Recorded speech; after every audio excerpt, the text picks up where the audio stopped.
on behalf of Swimming Victoria and all the organisers and technical officials running with this 2022 Short Course Championship meet, I'd like to welcome you guys to the first of the second finals of these championships. And with me in the contest is Tim Robertson. Good evening, Tim. Oh, thanks for having me in again. Should be a good night of racing. Things that's going to be enormously attractive about tonight's meet.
Good evening, ladies and gentlemen, and a very warm welcome to the Victorian Sports and Aquatic Centre.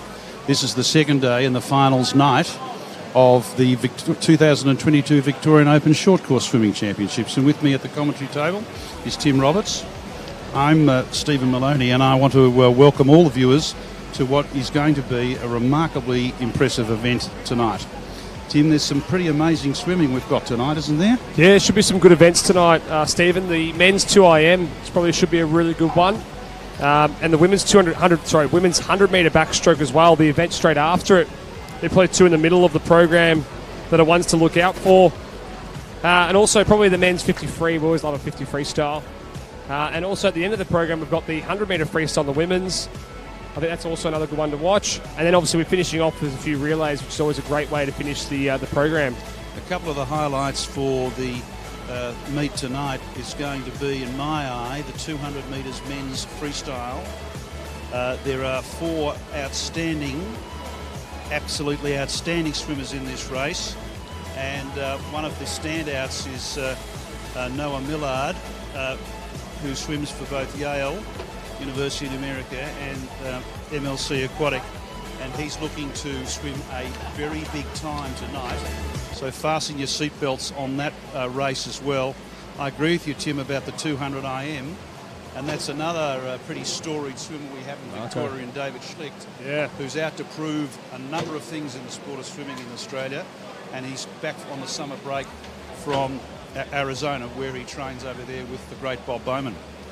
There are also, to my eye, some great swims as well we can look forward to in the ladies 100, as you mentioned, Tim, as well as obviously the fast swimming 50 freestyles. The first event that we have on the program tonight is the mixed 200 metres medley relay for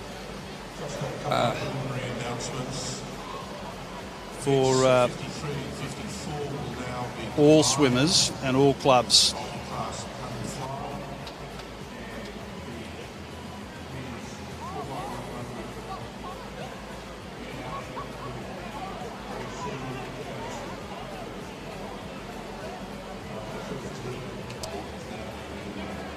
I was going to say as well, Stephen, that I had a good chat with Noah Millard actually just a little bit earlier about his 200 freestyle, and he was telling me the 400 yesterday he went 3:46 and he wanted to go under that 46-second mark, and in this 200 today he really wants to get down to like a 144, 145. So I think he said he's going to attack this first 100 a little bit harder tonight, so expect him to be going out a bit faster, and he's so fit and durable, so it'd be great to see what he can come back in if he is to go out a little bit quicker. Well, Noah's enjoying himself a bit out here in Australia on his summer break. By the same token, he's training with some pretty good swimmers and he's also looking to make a bit of a statement tonight in that 200 free. One thing's for sure, having also received some mail from him, and just as well there's no betting allowed on this racing, we certainly can look forward to a pretty quick first 100 in that 200 free perhaps. One of the things I must say, if we're just talking generally before the racing starts for the benefit of our viewers, is that as anyone who was resident in Melbourne will recall, we had a terrible time in lockdown and it affected everyone's lives in all sorts of ways. No one was untouched, and certainly the swimming community, like all other sporting communities, was hit hard.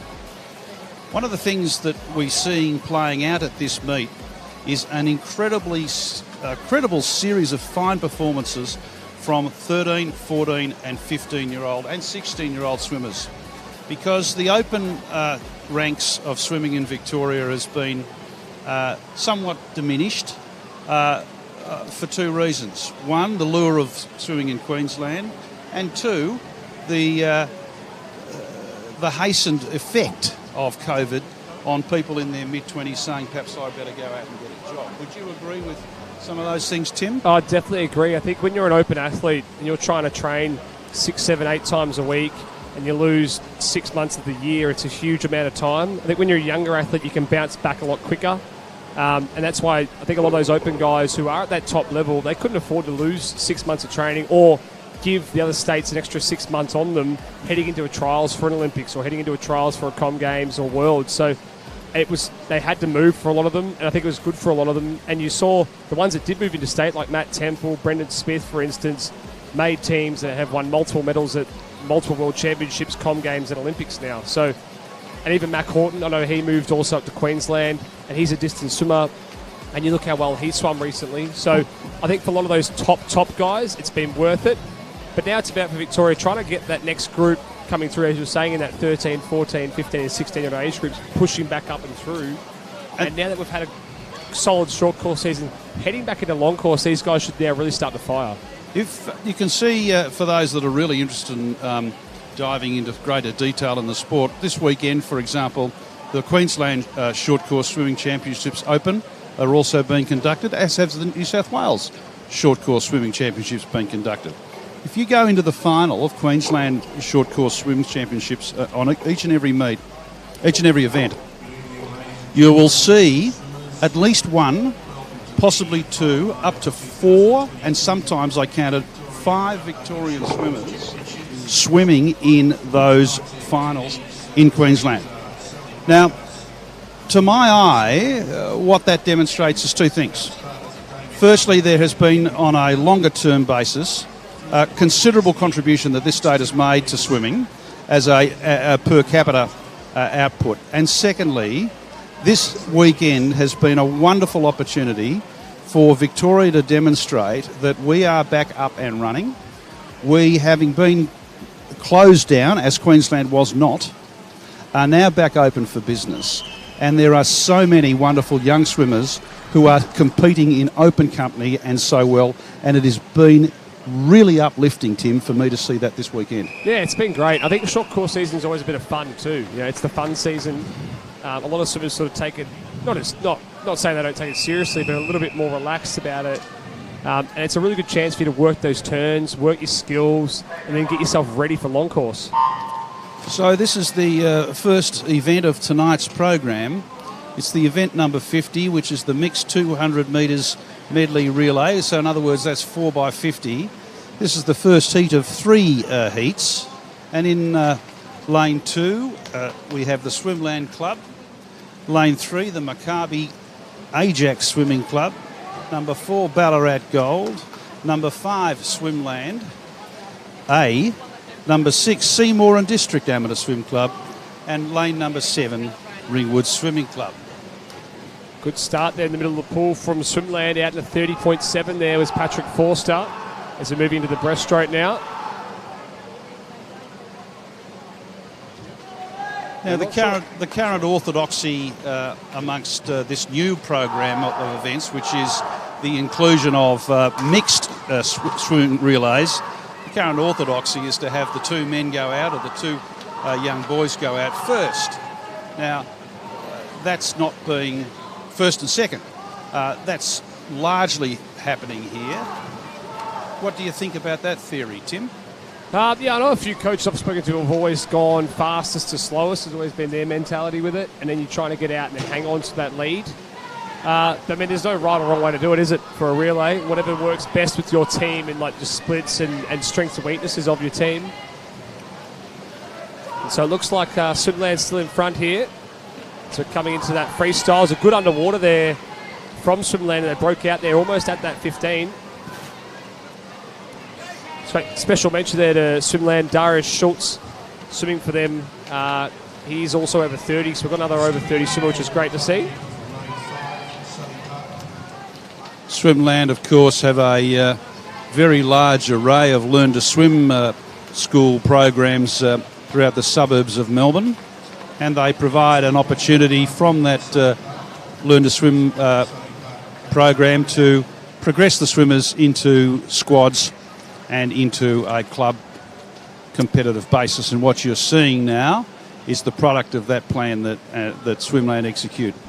Very large numbers of very talented young junior swimmers through their Learn to Swim program.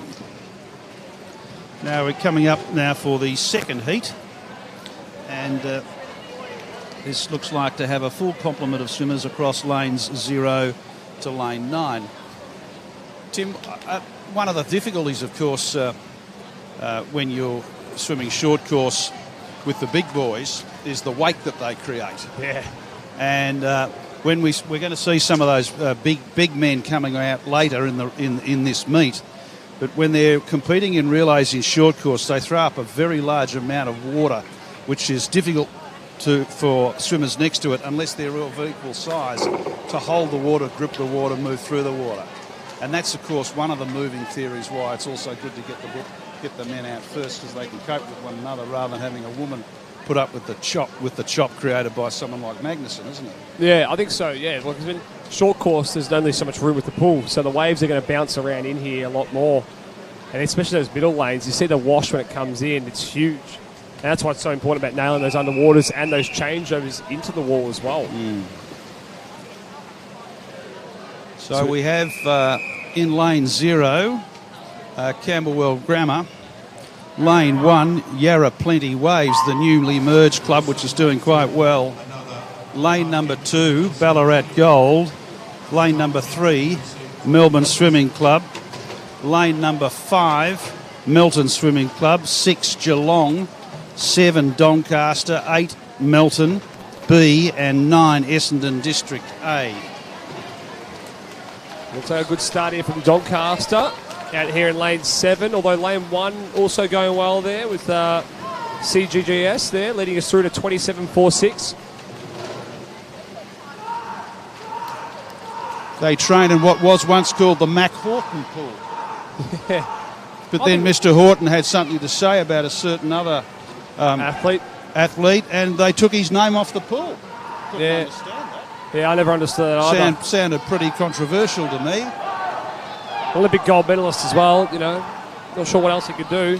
He who pays the piper calls the tune. So Ballarat Gold leading us through that first 100 there in a 58.31, followed by, in second place there, Doncaster, and then out wide here in lane 9, EDA in third.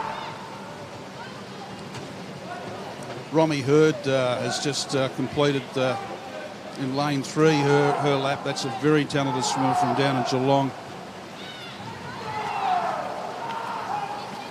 But it looks like it's all Geelong and Ballarat Gold at this stage, is it not? Oh, it's tight, yeah. Ballarat Gold just. Doncaster are powering through now. Melton coming through, though, as well in the middle of the pool. Mafu's a huge program. Fine butterfly swimmer.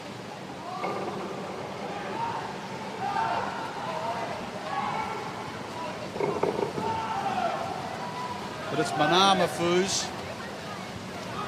Boom. Sweet.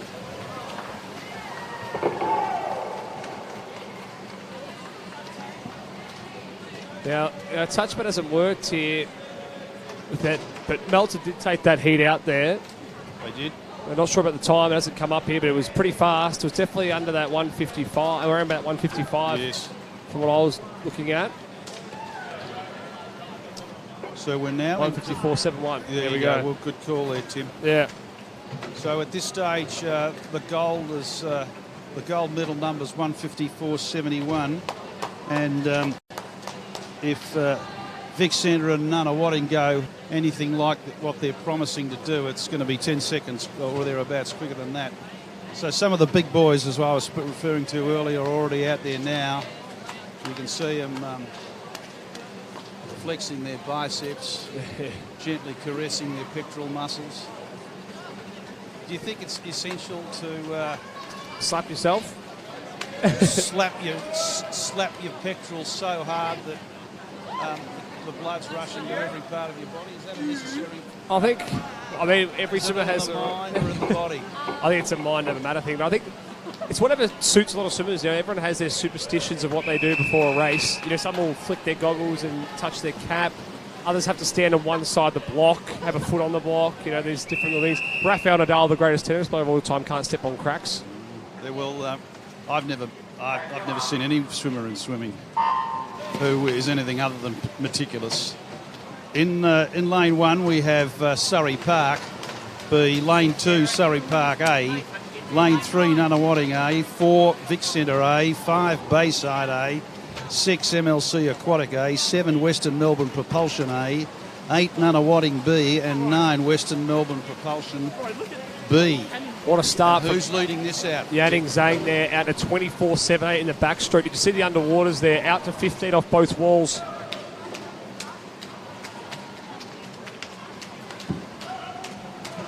There's a big go from Yanning Zhang there. He opened a considerable gap on the field. A storied age swimmer. And it's Nunawading all the way at this stage, leading from Nunawading B. So in third place is MLC Aquatic, and it looks like the Surrey Park A is in third place. I do beg your pardon, MLC Aquatic in fourth.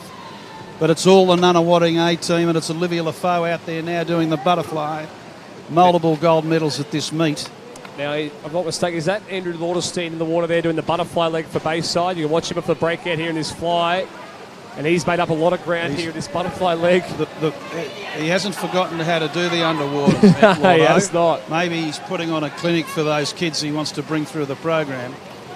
A newly acquired program by Lauderstein as the head coach there at Mentone Grammar, and then putting Josh Beaver in as the head coach at Bayside. But it's still Nunawading all the way. And it's the great middle distance swimmer Annie Carney who takes them into the wall, and a very tidy time of 46.85. Chantel Underwood brings Nunna B in at 148.11, and it's Surrey Park in third place at 49.73. What did you like there, Tim? Yeah, well, I mean, Nunawading were awesome there at the start when Yanning Zhang got them off to a flyer at 24.7 in the backstroke. They had a mortgage on that race. Yeah. And swum accordingly. Nunawading B was super impressive there too, out here in lane 8, so everyone sort of forgot about them. They did. It's a very good swim by a number of members. It always speaks well for a swim program to see consistently high quality performances in medley relays. Definitely shows a sign that you've got all 4 strokes covered. You're not a one stroke specialist club, I guess. So move on to this 200 freestyle now, Stephen. Event 51, the boys 12-year-old 200 freestyle. A lot of these boys probably haven't done that many 200 short course in their time, so they are still learning a lot at this point. And I mean, when you sort of heat at 12 and you swim a final, there's often times where you can take off multiple seconds in the final that night.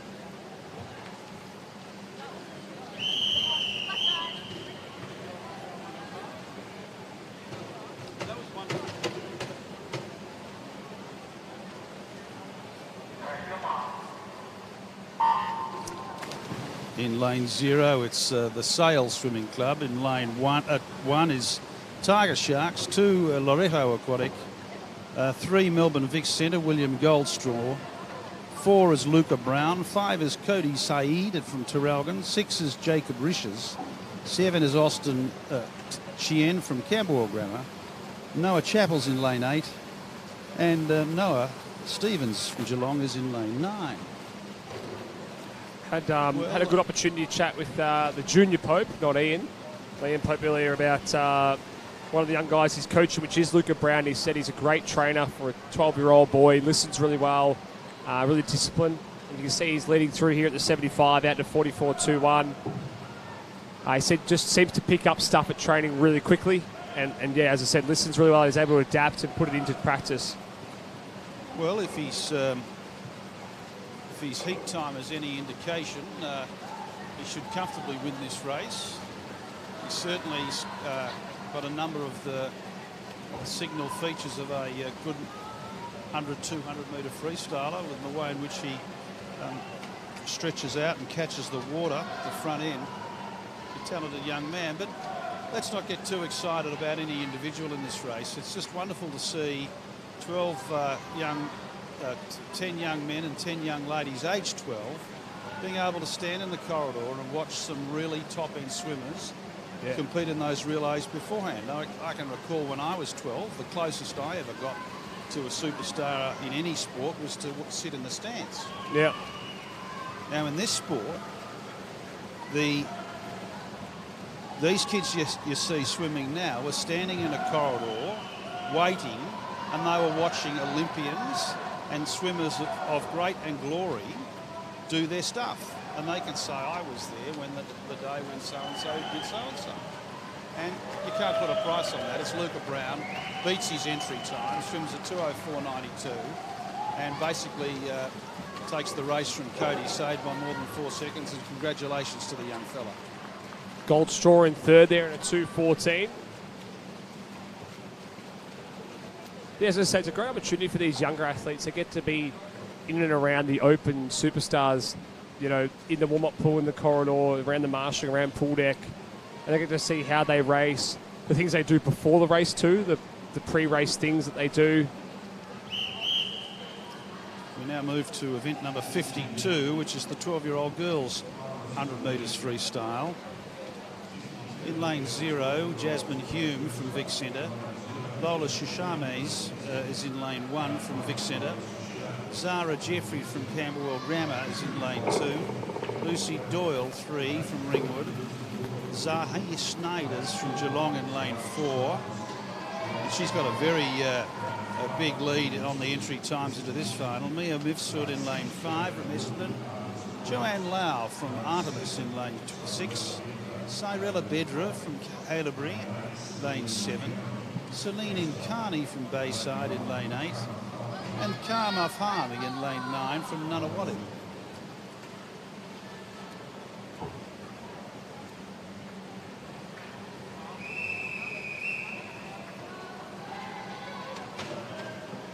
It's a very exciting thing to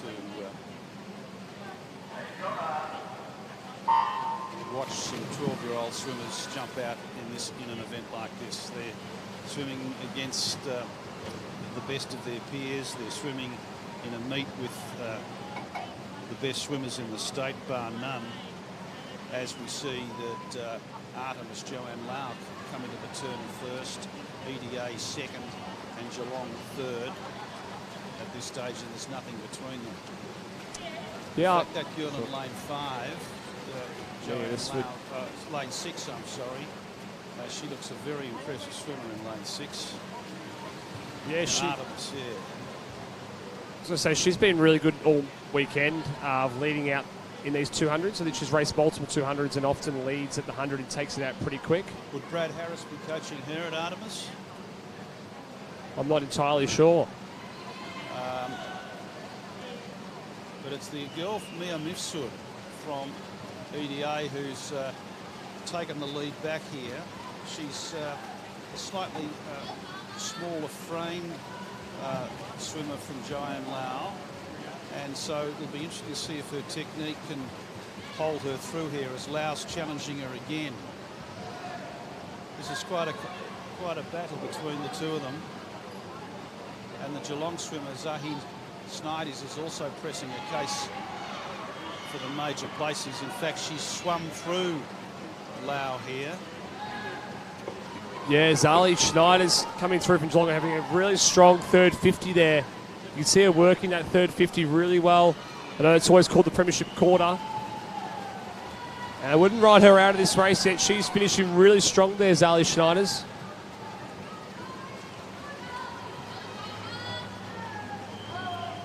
Just a slightly slower stroke rate the Geelong swimmer has from the EDA swimmer.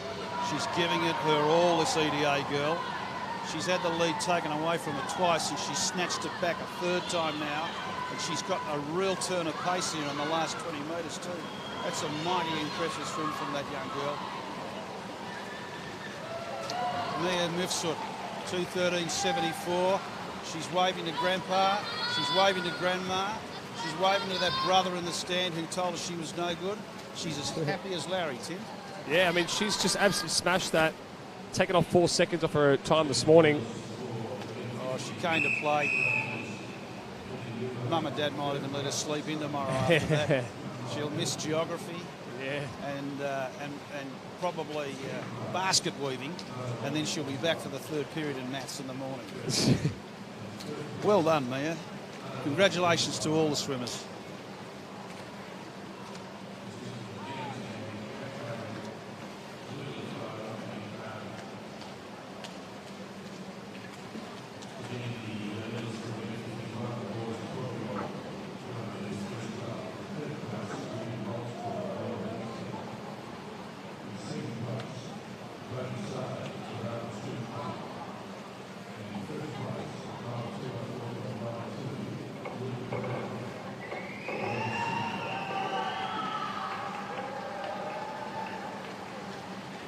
We now move to event number 53,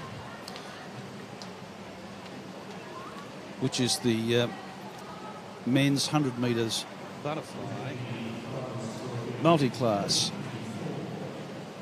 This event has also been merged with event number 54, which is the women's 100 metres butterfly multi-class. So in lane 3 we have Kelvin Tran from Oasis Otters. Dylan Logan is in lane 4 from Geelong. James Logan is in lane 5 from Geelong. A space is left in lane 6 according to common practice. And Kira Warwick from Tiger Sharks is in lane 7. Good luck to all swimmers.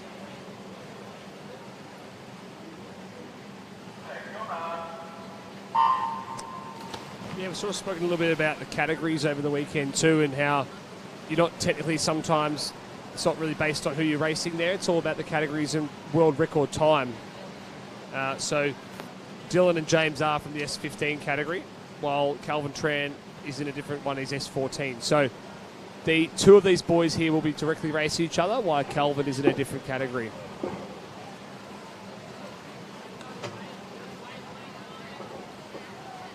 Special mentions obviously to Kira here, the only girl racing in this 100 metre butterfly. The entry time of 1:48.2.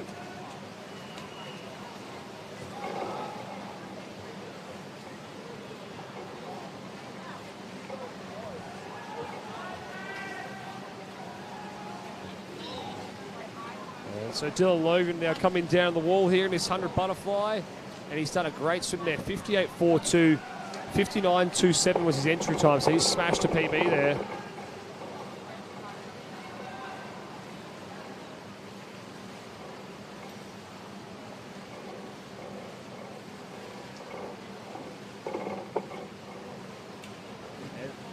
Calvin Tran's just taken off 3 seconds off his entry time down to a 1:15.1.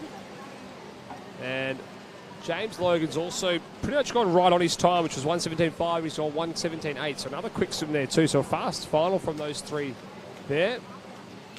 And now Kira Warwick's coming into the wall.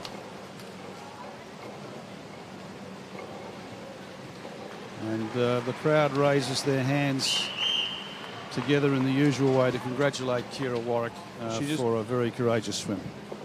And we move to the next event, which is event number 55, the 200 metres backstroke. Now, without any disrespect to any other swimmer in this meet, it is a lock between, in my opinion, between James McBride and Noah Millard for this race. Tanim Curtis-Sim, of course, will have quite a bit to say about that. There's no disrespect to him or his family.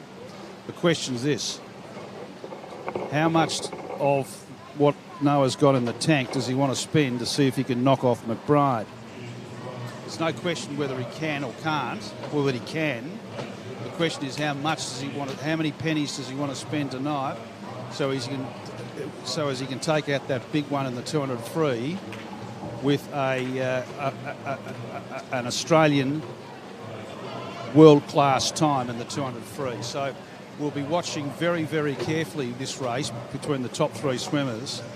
I've seen Noah do some remarkable things in the backstroke. He's as equally accomplished in the backstroke as he is in the freestyle.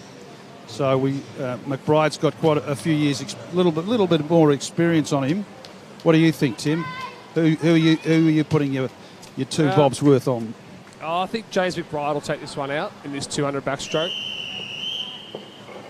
I think Noah might get in second, but as you're saying, whether how hard Noah goes in this one. I mean, he's a supremely fit guy, so you'd expect he'll have the tank to be able to back up. I know the 200 freestyle is a fair bit later in the program, so he will have time to warm down and get himself ready to go.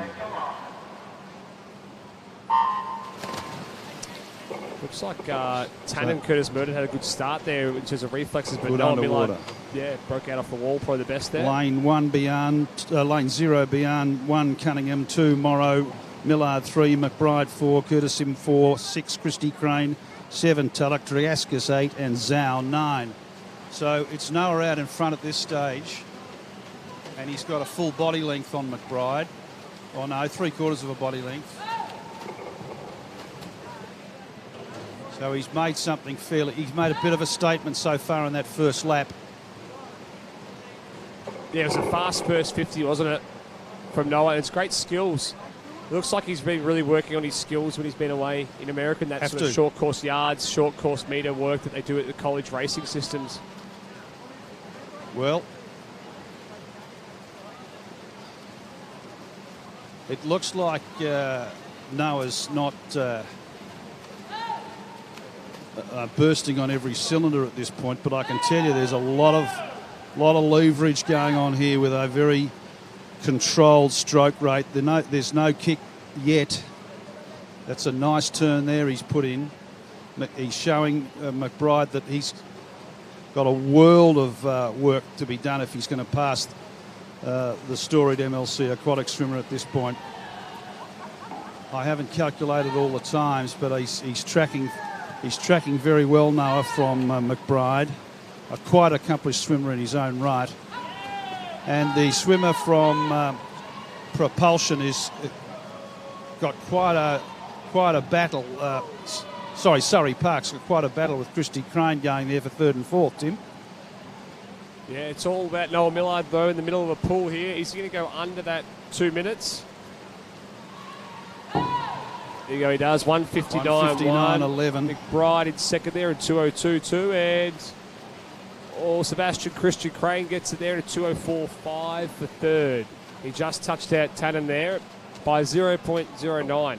Well, I didn't want to say too much before this event was run, but I was fairly confident that Noah had many seconds up his sleeve, and he showed it here, and that's a terrorising swim for that 200 free for every other swimmer in that 200 free.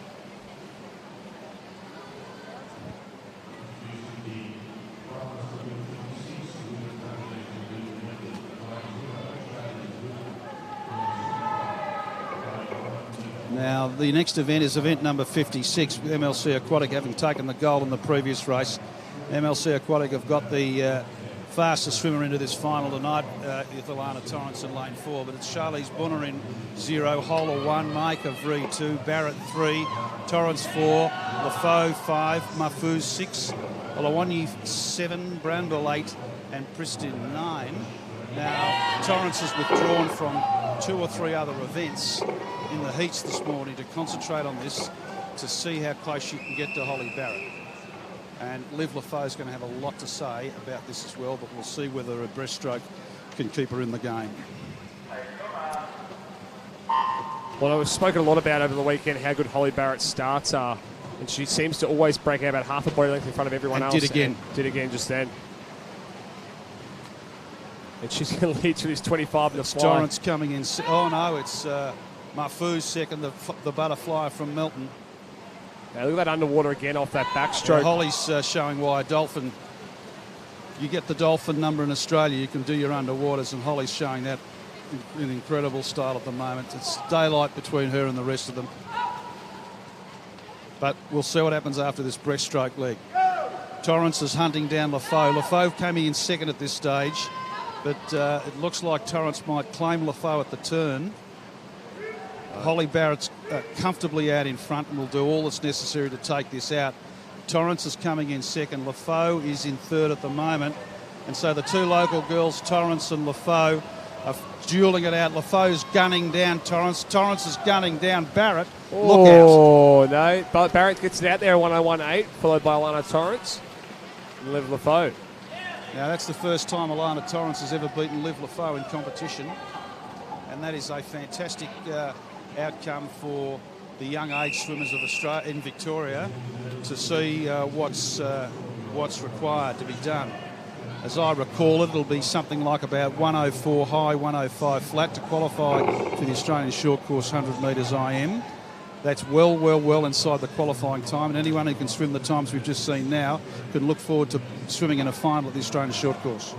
That's excellent standard swimming from those top three swimmers, and congratulations to all ladies in that race.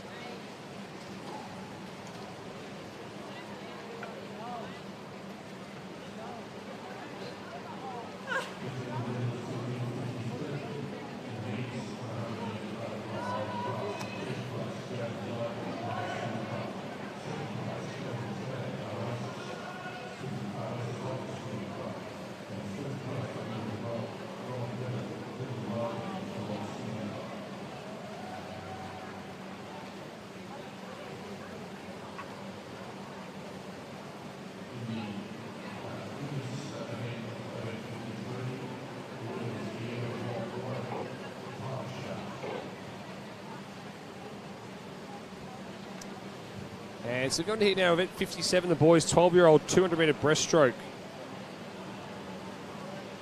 Always a lot of tactics involved in a 200 breaststroke, so this should be a good one to watch.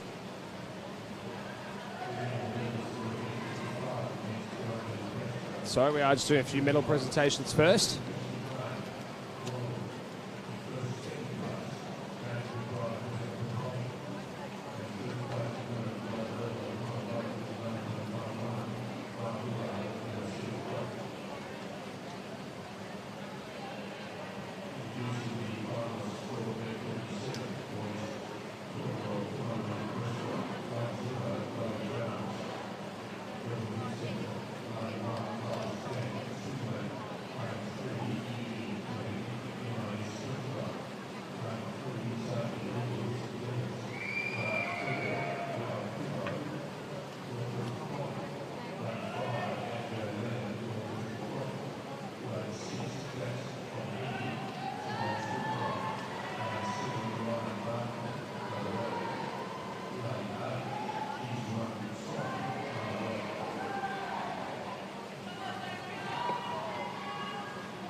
All right, and this 200 breaststroke is almost ready to get underway here.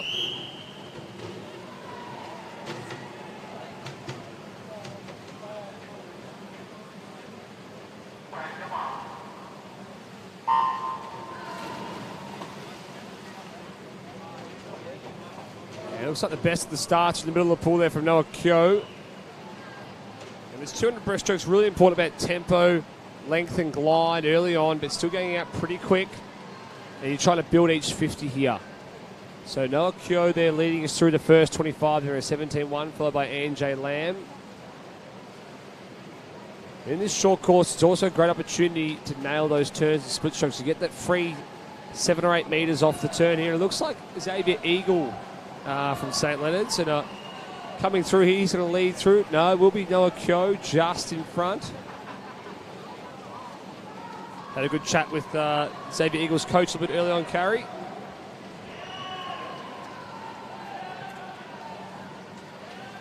And so we're coming down to 75. It looks like Noah Keogh just holding about half a body length of a lead. No, it might not even be that now as they come into this touch.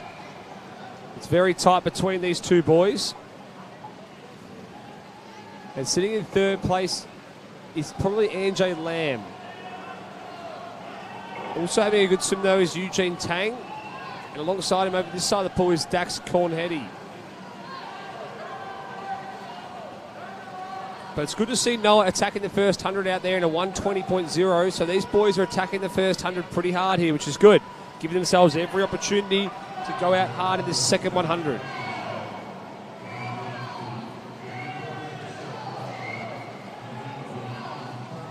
So Noah may have just increased his lead now to about a body length over Xavier Eagle. Closely followed by Anjay Lamb and Dax Cornheady. But it's been a really good swim for Noah Keogh. He's held his stroke. He's been nice and consistent here. You can still see he's gliding, getting nice length off each stroke here. As he's coming into the final turn, he turns to the 202. What's the lead by? He has got about a 3-second lead here, followed by Anjay and then Dax. So it's a bit of a battle on for third, but it's going to be hard to catch Noah Keogh from here.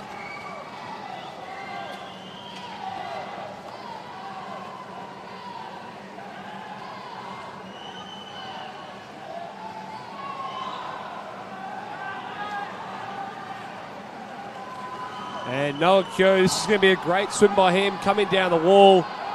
He looks like he could smash top. I tell you what, finishing strong though is Anjay Lamb and also Dax Cornheady. It's a battle on for third. It looks like Xavier Eagle hang on for second, so Noah Keogh takes it out.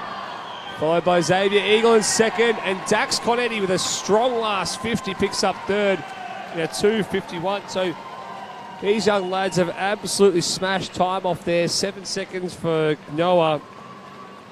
6 seconds there for Xavier, and also those other two boys have to have 2 and 6 seconds too. So a super fast final from those boys. We sort of spoke about it earlier. In this 12-year-old age group, when you get a chance to swim a final, you got a chance to knock off a lot of time.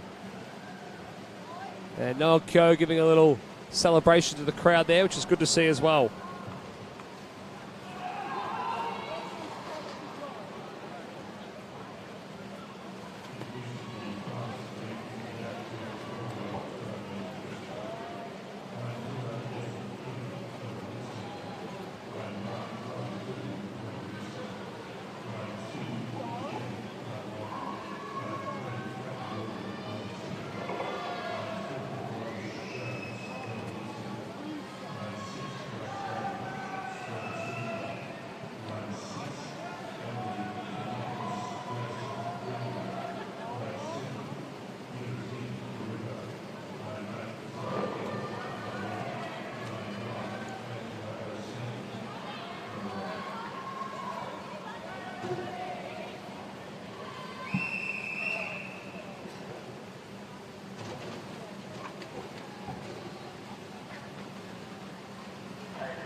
Alrighty, event 58 here. The girls' 12-year-old 200-metre breaststroke underway. In lane 0, Jasmine Hume from Melbourne Vic Centre.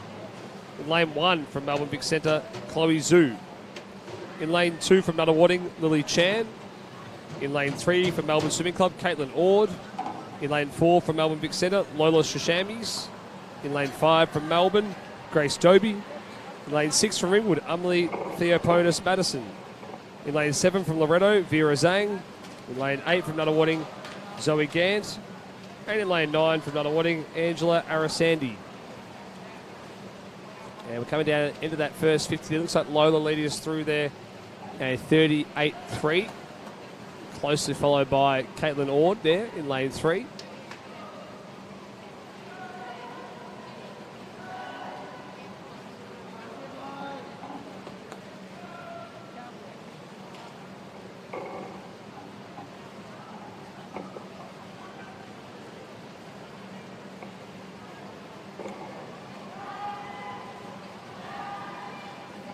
All right, coming down this 100-metre mark.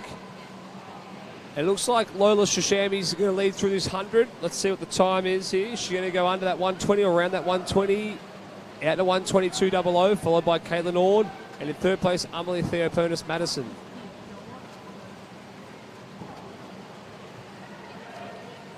So these girls out about similar time to what the boys were. They were out in about a 121, 120 as well. So these girls turning that first 100 and 122.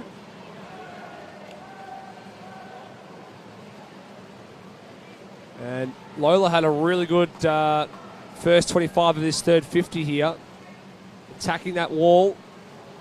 Good turn, though, from Caitlin Ord, and she's not going away from her here. And this is going to be a good last 50 between these two. Sitting in third is still Amelie Theoponis-Madison.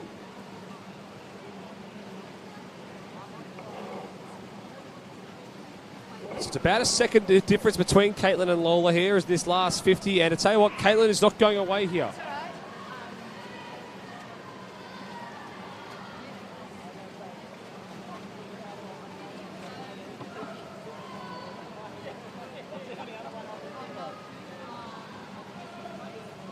Oh, it's been a good last 50 here from Lola Shashamis. She's coming through here. She's got out to about a second and a half of a lead now. Can Caitlin Riddler in this last 25? I'm not sure she's going to have the room. And Lola's going to take this one out. It looks like Amelie Theoponis-Madison is going to take out third. There we go, 6-second PB right there, or 7 seconds in fact, for Lola. Also a great swim from Amelie Theoponis-Madison with a PB too, so another super fast final. Well, there's a great big smile on Lola's face, as there ought to be, in taking out that very, very hard event for a young swimmer in the 200 breast. And Lola is congratulating both swimmers from Melbourne Swim Club on either side. The recently established club who managed to in some way attract a number of young swimmers from Vic Centre, but they missed their mark with the 200-metre 12-year-old champion, and all power to her. Looked like she's got a great future in the sport. Congratulations, Lola. Now here's one for all of those dads in there who think they can come out and go fast on the weekend. Now Andrew Lauderstein here is in lane 4. He's got about 10 years on every single swimmer in this race. And if you ever want to see how to do some perfectly executed underwaters, you can see probably one of the best butterflies Victoria's ever had in the last 20 years in lane 4. And he looks pretty fit for a 34-year-old rooster. That's what I was about to say. Look how fit he is. And he's happy about it too, of course. He doesn't mind showing it off. No, he's very happy about it, and he ought to be too. So in lane 1, we've got Hamish Bowden. Lane 2, Riley Mitchell. He's a co-team member from MLC Aquatic. Great butterflies, the both of them at age level. Surrey Park have got Jayasinghe Kiran. Nunawading have got Nicholas Wu. We won't say anything more about lane 4. We've pumped his tyres up unmercifully. Yeah, pumped up enough. Lane 5 is Jason Llewellyn from Nunawading. Alexander Hillman is in lane 6 from Surrey Park. Propulsion have Nicholas Leighton. Fantastic swimmer, Nicholas Leighton. James Meddings is from Ballarat Gold in lane 8. And Ryan Alexander Lobo is from Surrey Park via St Andrews, via MLC Aquatic. A very, very fine age swimmer is in lane 9. So got a very, very talented field for this 50 fly. I was going to say that Andrew Lawson did tell me that his mum was watching, and she loved the fact that the commentators were getting around him racing again. We don't want him racing for too long. The young blokes need to have a chance. Look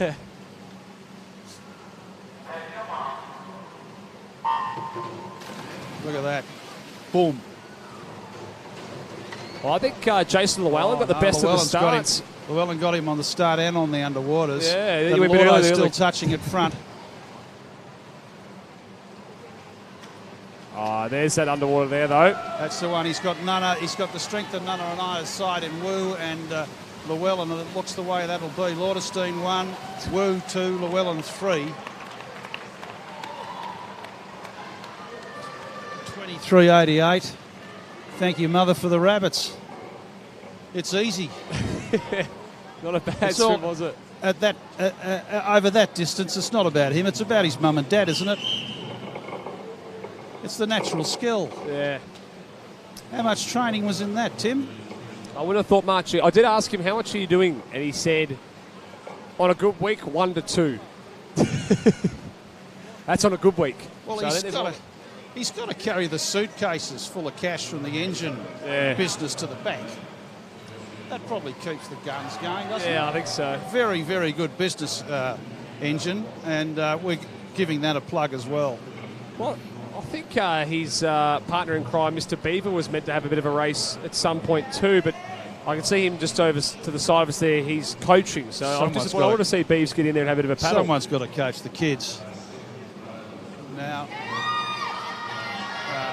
we now move to event number 62, which is the 400 metres freestyle. In lane 0, Judy Hussein Aman had an unbelievable week last week at age level.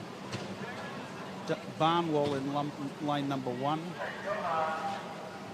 Kira Walsh in lane number 2 from MLC Aquatic. Ruby Knott Propulsion in 3. The premier age middle distance swimmer of the last 6 years, Abby Carney in lane 4. Sienna Shepherd lane 5, national gold medalist at 14 and 13. Sienna Shepherd, Mackenzie Hunter, Mackie Hunter from MLC Aquatic in 6. Layla Mahfouz in 7 and Ashley Dunn in 8. Now, one of the interesting things about this race, Tim, will be how long it takes before Mackie Hunter really exerts her endurance pressure in this race. We saw her win a fantastic swim in the 800 last night. She's backing up with the 1500 tonight, and she will be pretty excited about the prospect of going pretty close in this 400 if she's got the speed. But she's got to work cut out to catch these two front leaders in the end. Abby Carney and Sienna Shepherd are both very fine middle distance swimmers. Yeah, I was going to say that it seems like Mackenzie Hunter, she likes to build into it in 800. You know, her first sort of 300 400, she was sitting third, and in that second 400, she really accelerated through and started to pull away. So whether the 400's a bit short for her, she's going to have to go a little bit harder and try and stay up with these girls. But if she's in the race with 100 or 150 to go, she can beat anyone. Well, I'm confident that Jaden Bryan, her coach, has mapped out a plan for this race, and we'll see whether whatever that plan is has either been swum to or executed. But there's a variation of speed that Abby Carney has at 400 and 800 distance, which she can turn on and turn off at will. Sienna Shepherd has a stroke to die for, the simple swimmer from Vic Centre. Yeah, she's great skills. She has a beautiful rhythm and a beautiful tempo, and she glides through the water. Ladies and gentlemen, this is the swimmer in lane 5, who's second, is just moving up to the swimmer in front, Abby Carney. Now, coming through third and fourth is Ruby Knott at 2:10.32 and Mackie Hunter at 2:10.49. And it's the next 200 where the work's going to be done here for Mackie Hunter. Can she close that gap? There'll be no question she's got the fitness, but does she have the native speed to catch these front two? Now, Carney's just turned it on the last 75 metres and kicked away from Shepherd. Shepherd's now closing the gap a little bit. This is what I'm talking about, the subtle variations of speed that Carney has. She's very talented at reading the pace of a race as well. You can see too, she's got still that light kick at the moment. She hasn't brought those legs in just yet, and that she's probably going to start to bring those in here as she comes into this last couple of laps. Hunter and Shepherd have got exactly the same kick rate at the moment, and now Hunter's now kicking in a bit harder in these first 15 metres to see if she can bridge that gap. It's all her own, Abby Carney, at the moment. Yeah, as she makes the turn in 3:14.07 with 100.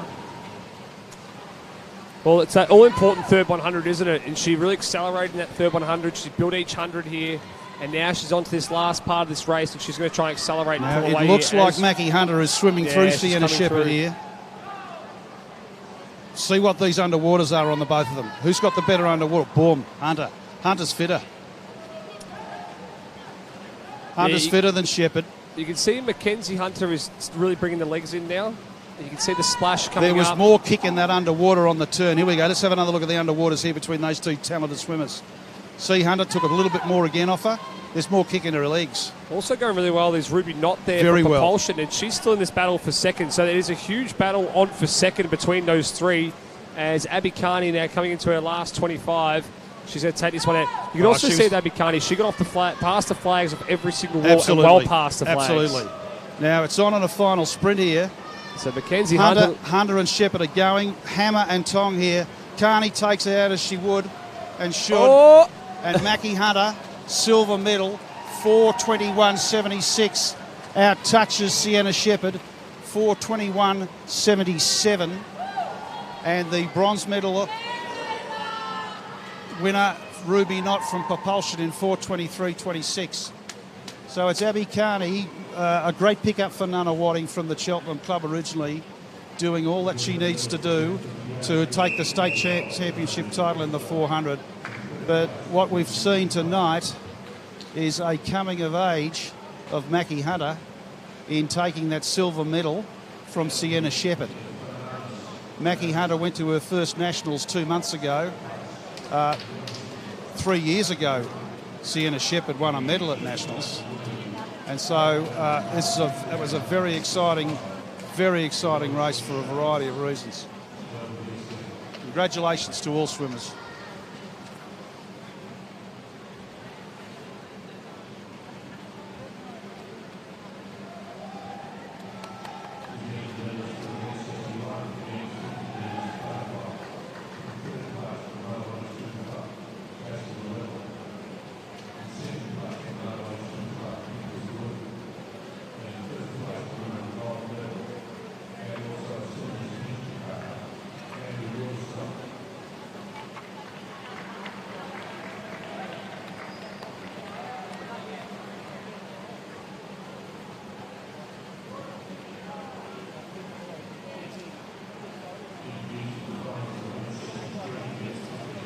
We just saw Lauderstein get his medal. I'm not sure where he'll find the medal box, but it won't be a box. It'll be a massive tea chest, so he can add that one to the list. The next event is event number 63. It's the men's multi-class 50 metres freestyle. In lane 1, Bradley Doolan. Lane 2, Andrew Dinn. Lane 3, James Logan from Geelong. Lane 4, Dylan Logan from Geelong. Liam England's in lane 5 from Ringwood. Aaron Skinner in lane 6 and Ryan McGrain in lane 7.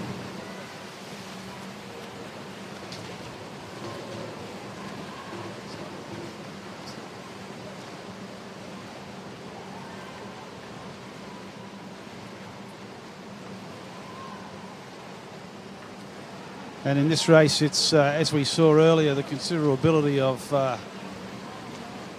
Dylan Logan, who's come out in a fabulous time of 24.65. Not long slower than his own personal best. In second was Liam England, and Aaron Skinner is in third place. Congratulations, gentlemen. The next race, event number 64, is the women's 50 metres multi-class.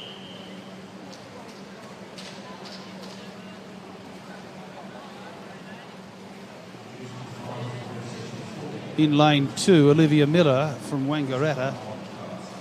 Lane 3, India B.S. Fitton from the Maccabi Ajax Swimming Club.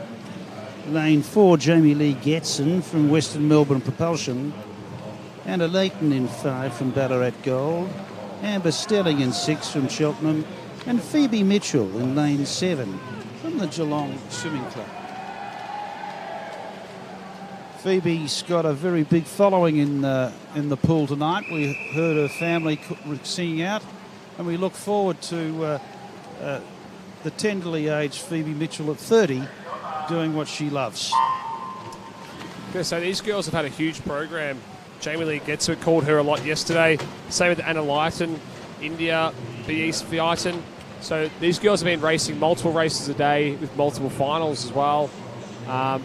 It's been great to see. It's good for their fitness. It's great practice for them when they go into their bigger meets, that they've got the work behind them. They've raced fatigued, so they learn to race fast. And Jamie Lee Getson coming down the wall here.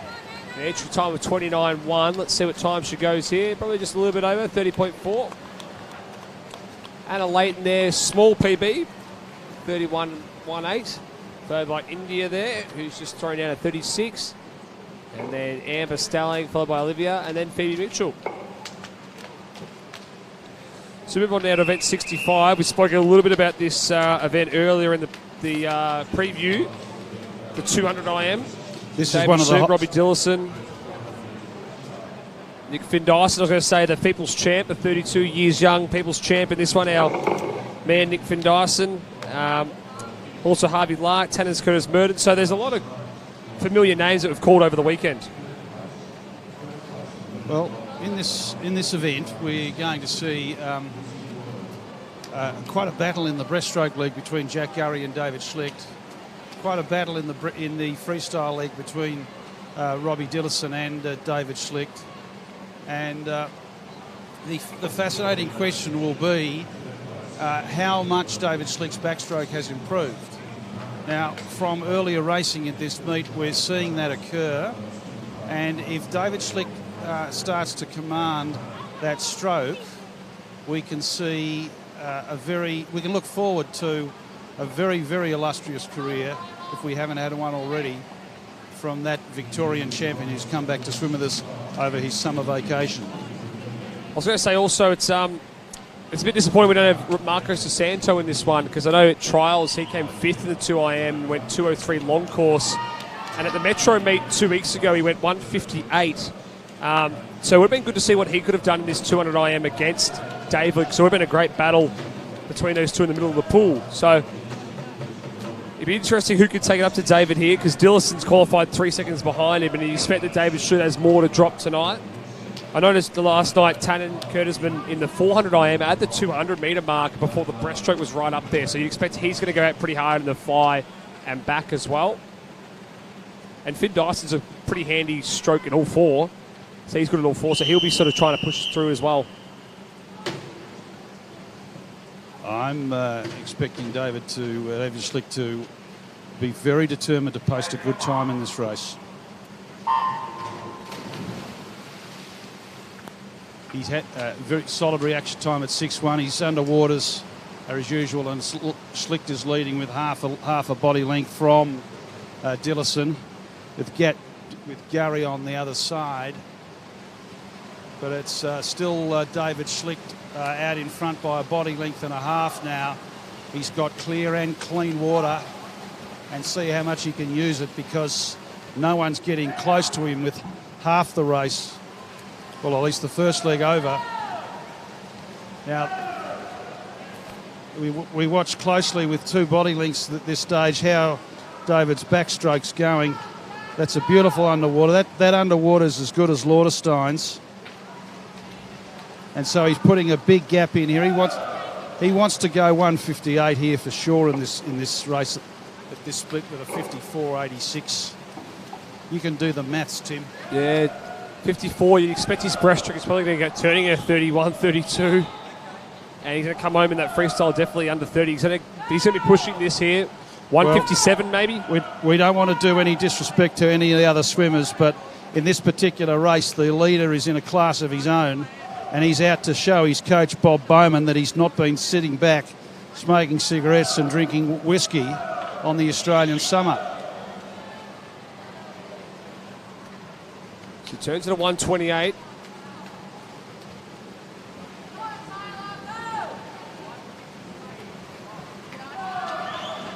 And so Robbie Dillison sitting in second here, and Jack Gurry there in third, Tannen in fourth. And let's see what time David posts here. He looks like he's definitely going to be going under that, maybe 155, 156, 156. Oh, there you go. 56.08. He looks at the clock too.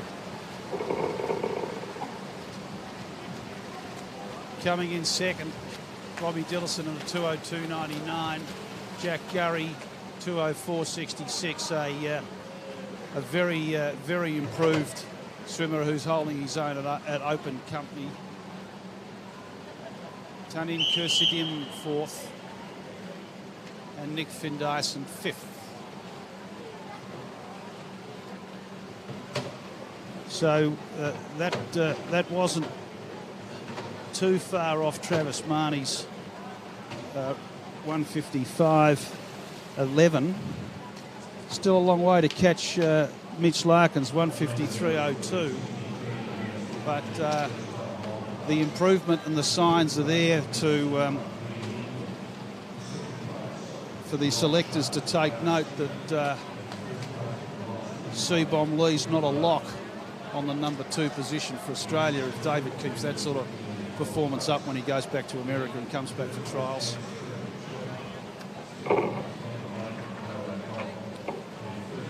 Well, this should be a cracking race too. The women's 100-metre backstroke. I spoke a bit about this, how these two of the best events of the night were back-to-back.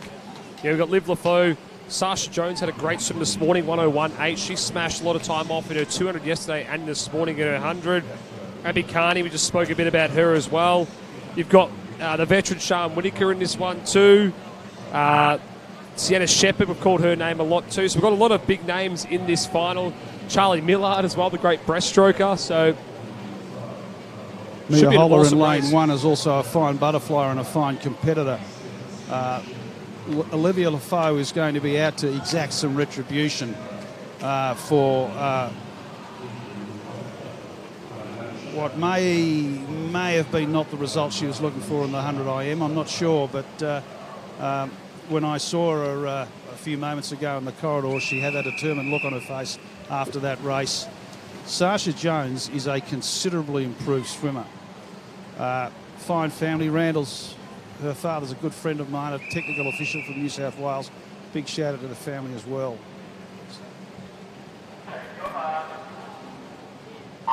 Yeah, she's improved a heap recently, Sasha. Tons. She's on fire. Like as I said yesterday, absolutely smashed her 200 backstroke, which was great. Abby Carney might have a bit of wind taken out of her from that 400, but it's Lafoe and Jones at this stage. Both got off pretty smartly off the blocks as well, and there's nothing between the two of them. Indeed, Lafoe has got a higher stroke rate at this stage than Jones. Jones looks like she's holding a little bit more water, and maybe Lafoe's got a bit of a better underwater at this stage. Good turn from Abby Carney as well. Very there in good lane turn. 3. Lafoe's determined to do what's necessary in this race as she takes a body and a half length from Sasha Jones, and Abby Carney's now pushing through into second position. But it's all Liv Lafoe, number 1, as we've commonly been prepared to see since she was an 11-year-old swimmer who now aged 58.7. comfortably breaks the 1 minute mark, the 58.79. Carney second at a 00.82. Sasha Jones 01.75. So it's Nunna, Surrey Park. Charlie Millard with a 102.79 in fourth, and consistently swimming those times at her age is a mighty effort as well.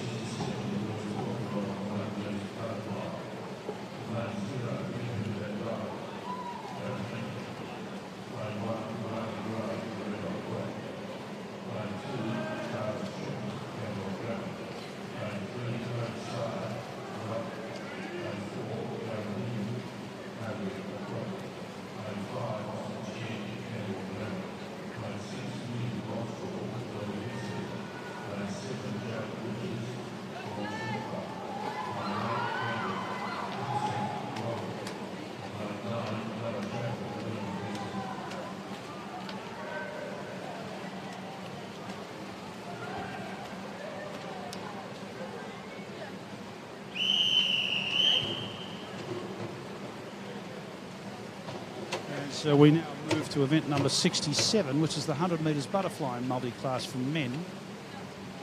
I beg your pardon, 100 metres butterfly for 12-year-old young men. And great underwater there from lane 4. So from the top, it's Benjamin Van Dyke, Loretto Aquatic have got Valen Gray, Jarius Cheong from Camberwell Grammar, Cody Saeed from Traralgon, Garen Lim from Hartlebury, Austin Chen from Camberwell Grammar, Melbourne Vic Centre have William Goldstraw. Going 7, Rishi's lane 8, Nicholson, and lane 9, Chapel. So what are we seeing at the turn, Tim? Oh, it was a really good underwater again there from Garrett Lim. We called his name a fair bit over the weekend. you see he's still like keeping that breathing too. So it's a nice quick breath. He gets the head down well and he keeps the hips up nice and high in his fly. And he's finishing on the full stroke on every single lap too, which is really important in this short course. And it's a bit of a battle on for second there between Austin Cheng and William Goldstraw at the moment. Those two are going to battle it out for silver. But Garrett Lim's going to take this one out pretty easily here. Let's see the time. So it was about a 105. Now, I think it was like a 105, but the touchpad didn't work. Austin, someone's told him to touch the wall a bit harder there. It looks like Austin Chang in second, followed by William Goldstraw. I think from what I looked at, it was about a 105 high. Yeah, his coach was exasperated. His swimmer's just robbed him of 2 seconds. I think Liam swimmer's supposed to be upset about those sorts of things, not the coach. But some swimmers look comfortable swimming butterfly and loving it, and others sort of think, oh, I have to do it. But that young man out in front looks like he was a born butterflyer. I agree. Good luck to him. I think his coach is Liam Fisk, who's a great breaststroker back in the day for Nunawading. Well, he knows how to touch the wall with 2 hands, doesn't he? He does, exactly right. He had awesome skills as a swimmer himself. So we move to the next event, which is event number 68, and it's the girls' 100 metres butterfly. Now we have them coming in from everywhere in this race. In lane 0, we've got Phoebe Balcom. In lane 1, we've got Karma Fahami from Nunawading. Zara Jeffries from Camberwell Grammars in lane 2. South Gippsland Bass have Olivia Holmes. Mia Mifsud from Essendon District is in lane 4. Gemma Sullivan in lane 5 from Bayside. Mia Bates is in lane 6. Macy Smythe is in lane 7, and Lynette General is in lane 8. The medalists, Liv Lafoe, getting a well-earned gold medal for her backstroke win there. Congratulations, Liv. Well done.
And coming through the first 25, there was Mia Bates, followed by Mia Misford.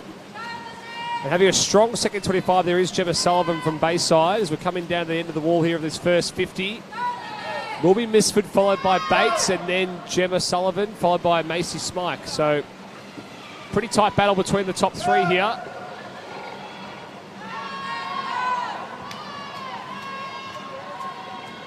Coming down this wall, looks like Mia Misford's had a really strong third 25. She's got about a 1.1 second lead now. And she is finishing really strong here, and she's pulling away for these other guys. So it looks like Mia Bates is in second, and she's in a battle with Gemma Sullivan for silver. Let's see the time that Mia Misford goes. 1:07.5. Followed by Mia Bates, and then Gemma Sullivan in third.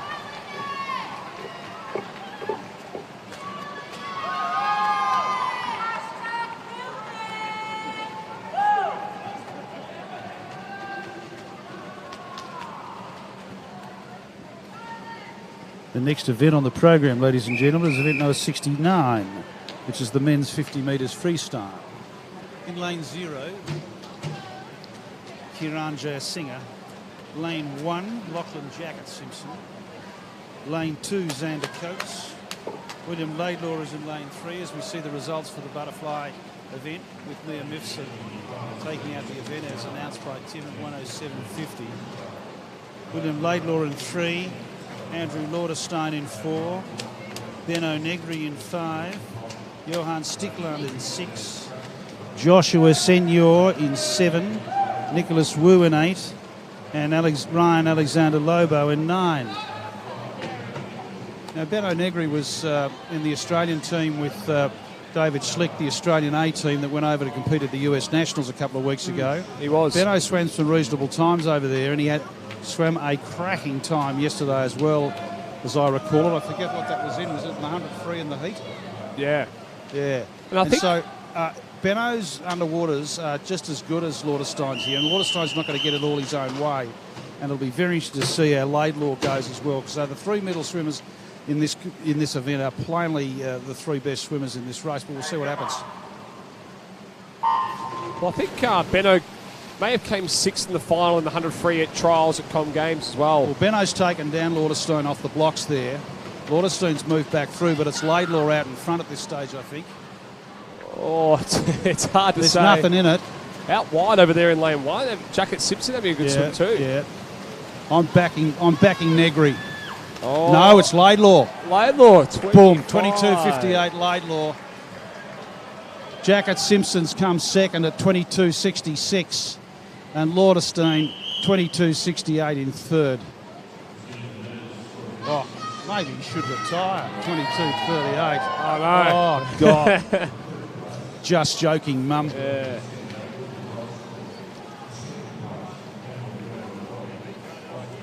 So as you see on your screen, it was that event was taken out by William Laidlaw in a very fine time. And we have a medal ceremony for the previous few events. And I think this is the 100 butterfly boys who were those medalists that we were seeing, and that was a fantastic performance by Garen Lim. The record books will show he swam a 107, but his coach will say every morning at 4:30 when he gets to training, you swam off 105, don't forget it, son. Now, in the next event on the program, which is event number 70, we have the women's 200 metres breaststroke, and what a crushing event that is. And Taya Odell, Mae Kovri and Riddell Smith have great prospects in this race, don't you think, Tim? Sorry, I got you at an inconvenient moment. I'll run from the top. Brooke Thwaites, Van Breen, Viney, Mae Kovri, Taya Odell, Riddell Smith, Anna Lee, the Melbourne University swimmer, in lane 6. Elena Preston in lane 7. Seojin Huang in lane 8. And Alicia Brownbill from Melton in lane 9. And aren't Melton turning out some fine swimmers after they had quite a loss of swimmers taken from them by Northcote a few years ago? And congratulations to their head coach. He's turned out 5 or 6 swimmers, and I'm just looking up at the big man. There he is shouting. All that noise is the Melton team. Yeah. And good luck to Alicia Brownbill as well. So what's your call on this race, Tim? Yeah, I think the odds will be on between Odell and Smith in the middle there. 231 and 232. The Smiths it's a famous name. And they love these 200, those middle distance events are sort of their forte. And I know Micah Fry has a lot of front end speed in the 100, so she might be out nice at harbour them, and let's see if she can hang on with them as well. So out there was Taylor Odell turning in a 15.0. As I sort of said, the 200's a hard event to master sometimes, about trying to get that right length and tempo, not going out not hard enough, but also not going out too hard, finding that happy medium. So Taylor Odell leads us through there in a 32.9, so out pretty fast, which is good to see. Followed by Riddell Smith and then Micah Fry. Also having a good swim though was Anna Lai here in lane 6. She's probably sitting in equal 3rd or 4th at this point.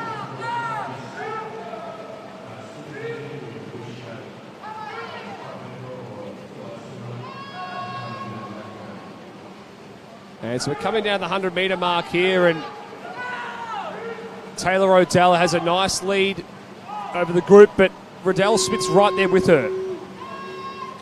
So about 0.7 a second separate these two. Quite a battle, this race here. There's nothing in it. And in fact, Riddell Smith's turning the heat on Taya Odell indeed. Anna Lee is holding her form very well, and a very, very accomplished swimmer. Used to swim for the Nunawading Swim Club and was educated at MLC. She's at the university now. thinking about whether she'll go to a fine university in America. I'm not sure what the latest is on that, but there's lots of them that want her as she's coming third. But it's still a drag race between them, Odell and Smith. But it's Smith is just in front. Smith's got her nose in front now. It's 1/100th. That's less than a nose. That's a fingernail. But it's Smith taking it away. The Nunna coaches have got the rhythmic chant going. And the famed tradition of breaststroke at Nunawading is continuing. 1-2 over this event, and it's Riddell Smith's lifted the stroke rate a bit more to hold off Taya Odell. And congratulations to Riddell. 2:26. It's a really fast time. Well, faster what they went this morning. Anna Lai in third there, followed by Micah Fry. You might mention how good Riddell Smith's second 100 was there. You see her start to lift the tempo, but kept the length. And just hitting each of those turns on full strokes every single wall. Well, she's got to be happy with that outcome. If that's a lifetime PB, and I haven't checked the numbers, and certainly it's a cracking time. She's seriously got to be happy. I mean, you have a hard long course season. You do the things that you need to do in a short course season, which include all the necessary skills, and they were certainly on plain view tonight by Riddell. I wonder when they all learnt to swim, the Smiths. 6 weeks? 6 months? 6 years? Not. Yeah. Some good genetics. Bad luck if one of them said, "Oh, look, I'd rather play Lego, Dad." Yeah. What had happened then? Oh, Anisha and Dad would probably say, "Well, that's okay. We'll go off and swim." And they'd eventually get with the strength again. Wonderful family in swimming, the Smith family, and it's great to see Riddell do what she did. Big shout out to them all. We move to event number 72. It's the mixed 200 metres individual medley multi-class.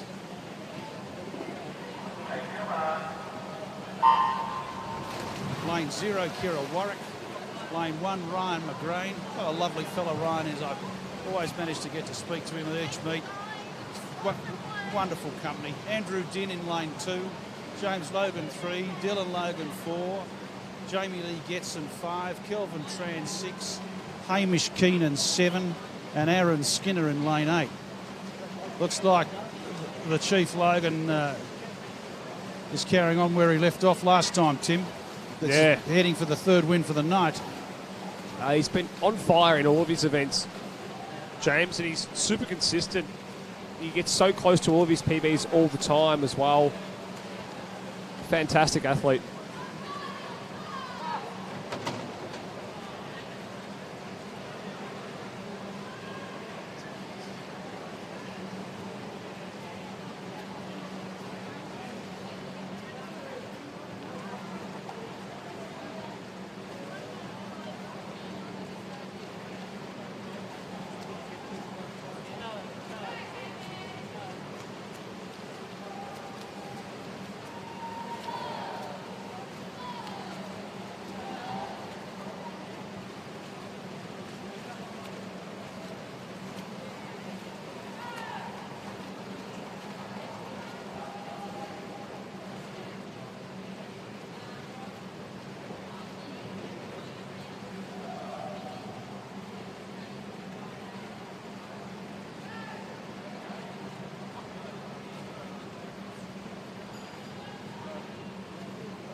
And so Mr. Logan coming to the wall here, 2:13. It's a great swim.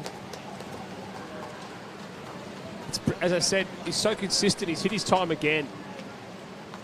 He rarely goes more than a second over his PBs. Dylan. He's always around the mark. And you think when he gets fully tapered, he can definitely take off a lot more time. A bit of a battle now here, coming down the wall. Looks like Calvin Tran coming down into the wall here in lane 6. He's going to touch at a 2:49. 6-second PB there. And James Logan has just taken off 3 seconds in his 2IM. And Hamish Keenan there in lane 7. In 4th, 5th there, Andrew Din. Sorry, they're on their last turn now, sorry. Aaron Skinner coming down into the wall now. The 3:14. Ryan McGrain's finished there.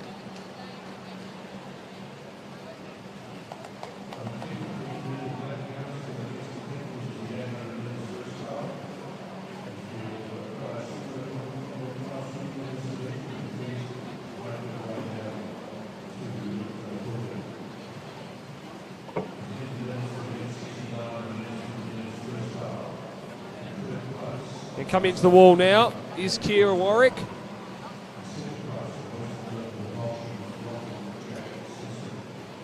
And she's just taken off 6 seconds off her entry time there, which is 4:00, and she's just gone 3:54 there. So well done, Kira, with a great swim there in lane 0, 6-second PB, so she'll be stoked with that swim. We move on now to the event 75, the men's 12 and over 800 metre freestyle. Lane 0, we've got Ross Sikiotis from Camberwell. Bit of a funny character there, trains with Matt Belgiovanni. In lane 1 there, Cooper Lambert from Tiger Sharks. Lane 2, Joshua Carnes from Nunawading. Lane 3, Flynn Phillips from Surrey Park. Lane 4, Silas Harris from Nunawading. We know he's a talented musician, Mr. Silas. I've seen his band play once before. Lane 5, Robbie Dillison from Western Melbourne Propulsion. Lane 6, Flynn's younger brother there, Jesse Phillips from Surrey Park. Lane 7, Harvey Lanigan from Nunawading. And lane 8, Logan Brandy from Melbourne Swimming Club. So Silas has a pretty big program tonight. He's got the 200 free coming up later on. The 800 before it, but he's a super fit young man, so you'd expect he'll be able to back up. He's done this before, doing the 800 and 200. Flynn Phillips has been swimming awesome recently, had a great 400 yesterday. He's in lane 3. And Robbie Dillison also was playing a bit about him. A jack of all trades, can do a lot of events, has great endurance, great skills. So he's also one to look out for. I know Jesse Phillips has been literally PBing every single meet that he swims at recently, absolutely smashing off time there in lane 6.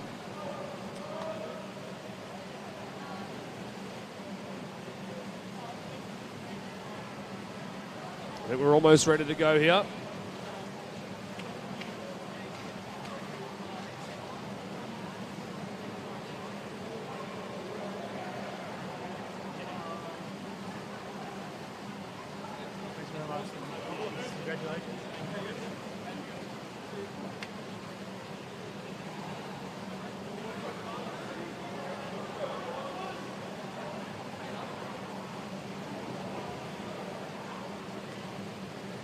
So I think we're almost ready to go. We're just getting our lap counters ready there for lanes 2 and lane 1. I think we need just one more lap counter walking over there now. Mr. Schlitt, the announcer, has just walked past us, giving us the wave.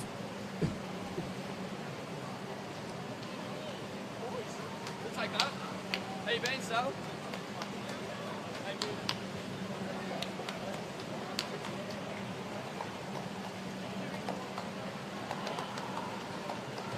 All right, here we go. 800 metre freestyle. I know Silas's entry time here is 8:005, so he'd be looking to crack under that 8-minute mark, trying to hold probably 59 point per 100.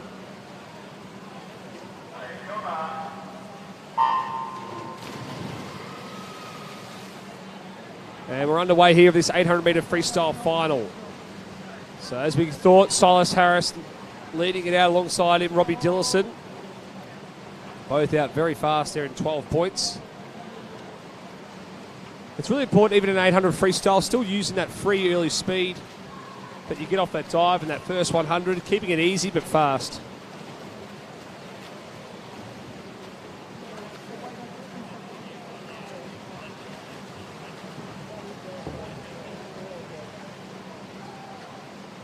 Well, at this very, very early stage of this race, Robbie Dillison's determined to make sure that Silas Harris doesn't have it all his own way in this race, as is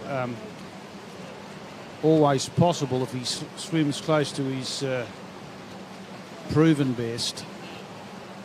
Flynn Phillips as well is tracking along quite nicely. He's about a body length back from Robbie Dillison and about 3/4 of a body length back from Silas Harris, other way around. So it's Harris splitting at 1:13.60 at the moment. Some of these touchpads aren't working accurately, so it's hard to get a precise read on every turn. But Dillison's taking it up to Harris at the turn again. And so as you can see clearly on your screen, it's about half a body length between the two first and second swimmers, with the third place swimmer Flynn Phillips from Surrey Park moving a little bit closely into the mix.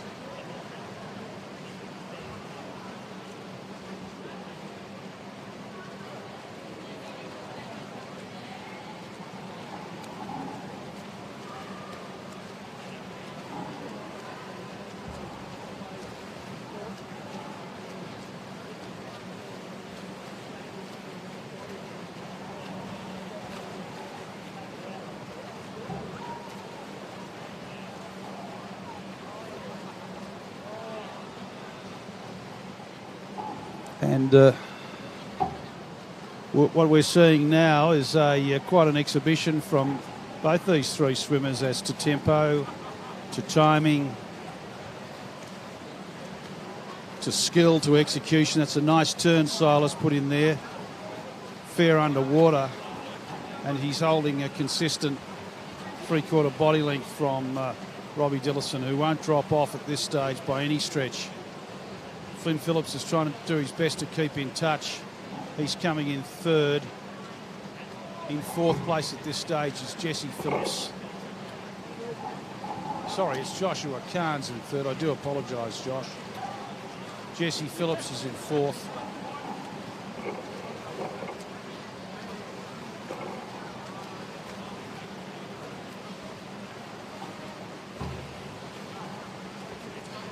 I'll get this right eventually when the touchpads catch up.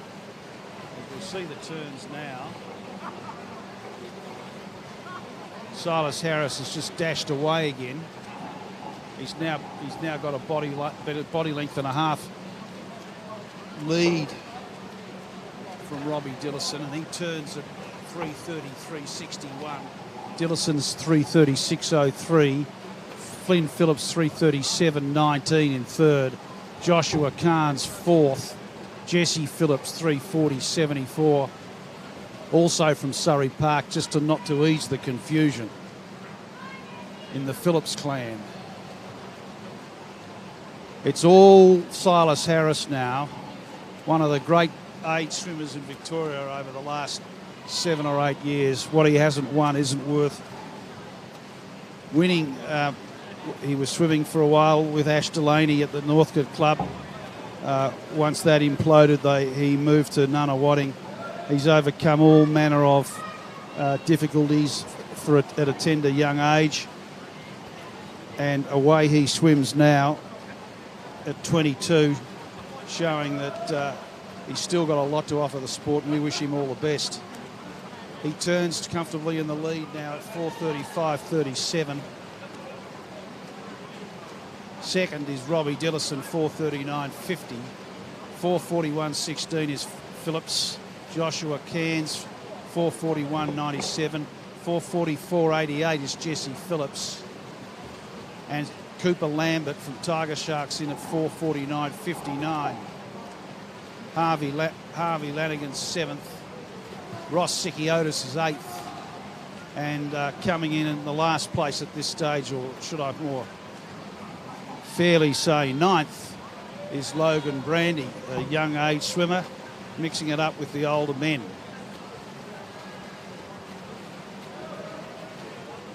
And it's still Silas Harris all the way at this stage.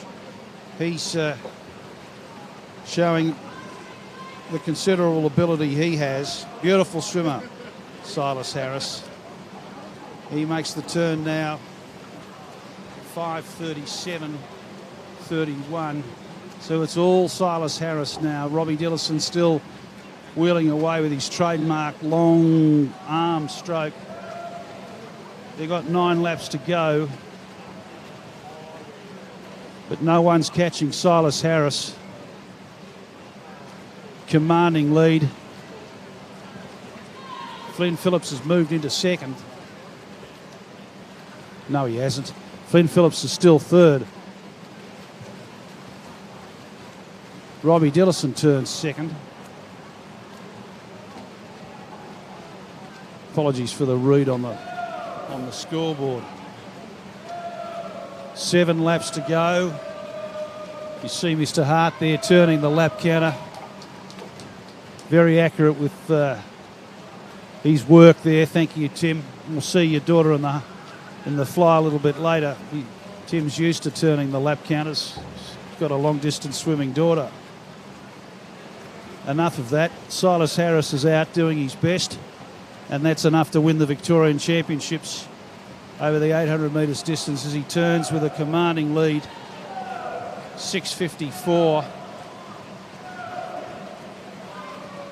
Can't give you the precise gap because Robbie Dillison's touchpad doesn't work, but he's got at least a 10-metre lead. It's probably close to 13 metres, and he's actually lifting his stroke rate just a little bit more, I think, Silas. There's clear water to second, and there's clear water between second and third. There's a battle between third and fourth, and that's between Joshua Carnes at Nunawading and Flynn Phillips. And the Nunawading coaches are chirping up. They're not satisfied with the winner in Silas Harris. The whistle's blowing. They're onto their penultimate lap. But it's Silas Harris all the way. He's turned with 7:53.91. If you can read that typing on the left of your screen, that's what it says. But Silas Harris has won with an 8:07. That's a little bit slower than his entry time of 8 minutes flat, but it's enough to win by a country mile the Victorian 800 metre swimming championships. Dillison's in the silver medal. He's 12 seconds behind Silas. And Surrey Park have come in third, 8:23.13, with a terrific swim by Flynn Phillips. Joshua Carnes fourth, Jesse Phillips fifth, Cooper Lambert sixth, Harvey Lanigan seventh, Ross Sikiotis from Camberwell Grammar, the 15-year-old from Camberwell Grammar, has come in 8th place with a 5-second PB. Congratulations, Ross. And Logan Brandy, apologies there, Logan Brandy has finished 9th, and he didn't quite catch his PB this time.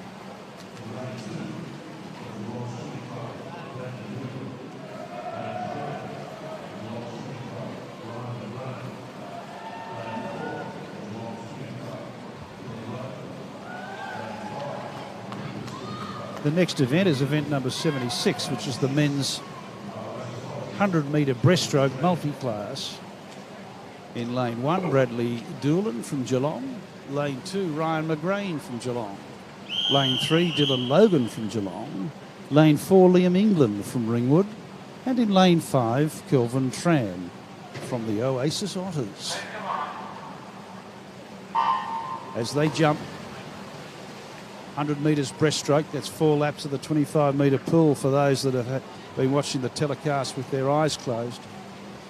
And it's Dylan Logan out in front, as he's accustomed to be this evening, and generally splitting 15.23. Kelvin Tran second,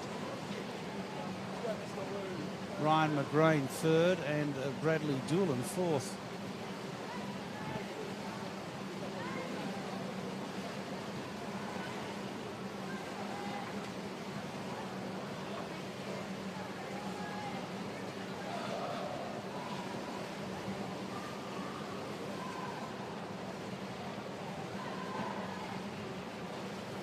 And it's Dylan Logan with a commanding lead at this stage. Unassailable lead at this stage. He's turned with 1 lap to go and 52.67.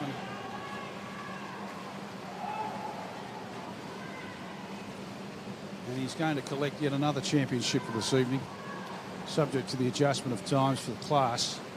But there's all class in the swimming of Dylan Logan tonight. He comes in first at the time of 1:12.07. 1:17.68 for Liam England. Third place getters Kelvin Tran from Oasis Otters. And Ryan McGrain is in fourth, 1:34.82. And Bradley Doolan in fifth, 1:39.07.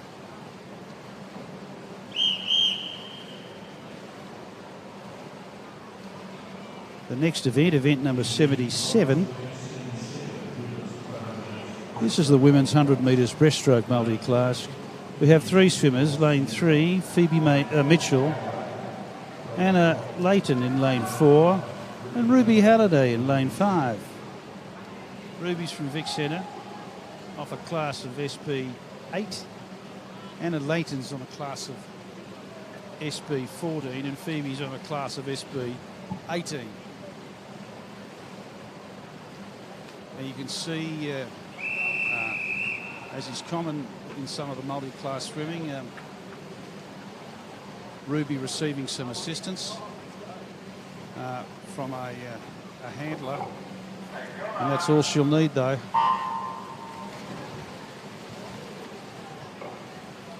She knows what to do now, as does all the 3 swimmers.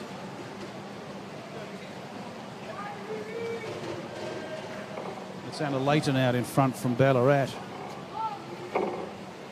Cheers to all her followers, supporters and family. Ballarat's quite the hub for swimming. It's got a number of clubs, some beautiful facilities. And Ballarat Gold turns out swimmer after swimmer, both multi-class and able-bodied.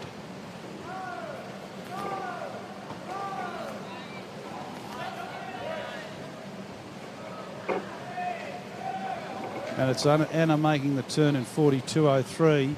Ruby Halliday in second, 45.71. And Phoebe Mitchell from Geelong in 49.12.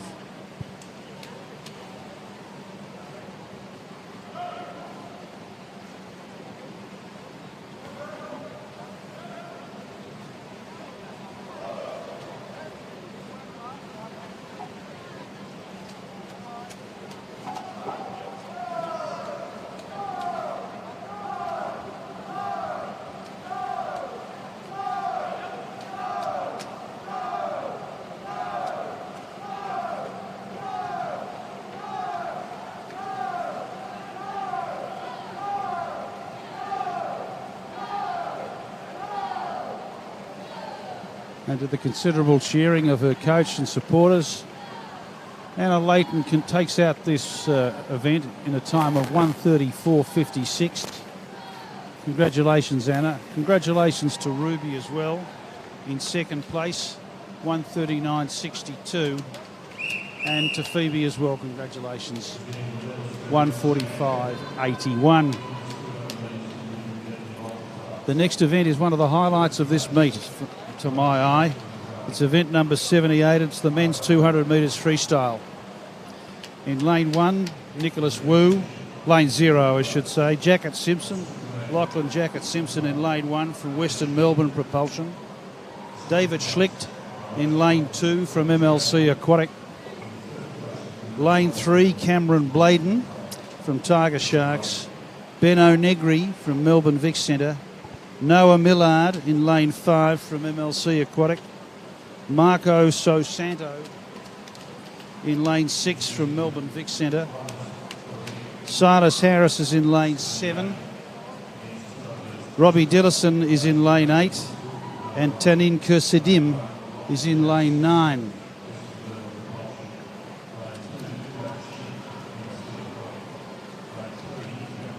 Now, Sosanto, as was touched upon in the commentary earlier, did not elected to not swim the 200 IM, and he plainly has therefore been wanting to see what he can extract for himself in this race, as he, on a decided basis, elects to be the last swimmer up to the blocks. But for my mind, it's going to be hammer and tong between Benno Negri and Noah Millard. Noah's got the stars and stripes on in lane 5. They're in the starter's hands.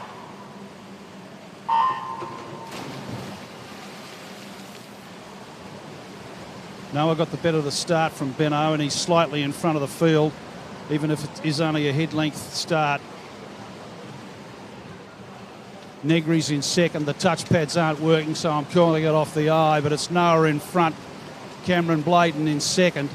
But Noah's settled into his rhythm here, and that's a smashing turn. 24.11 he turns. Bladen second, 24.22. Negri 24.87. Noah's sitting on top of the field now. He's got a length on Negri. He's got half a body length on Bladen. And so Santo's in third.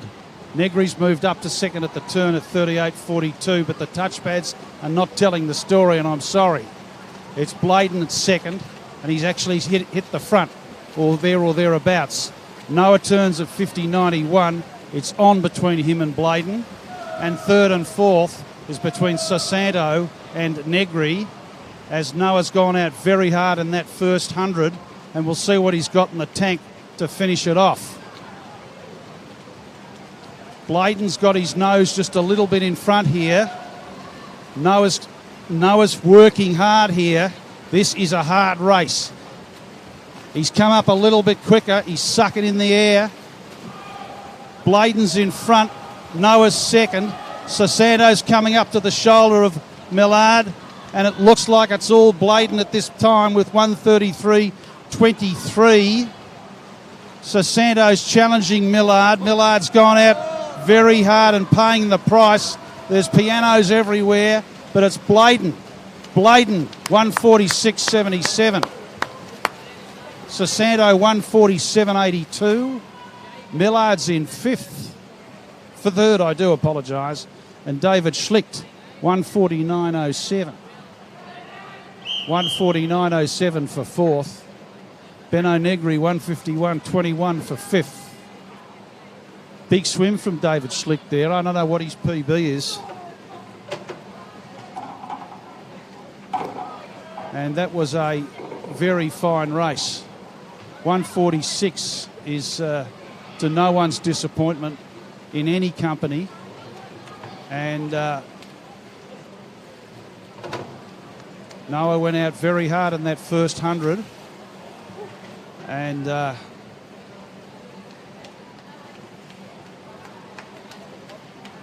wasn't able to hold off a very fine swimmer in Cameron Bladen at age 21 from Tiger Sharks. Congratulations to you.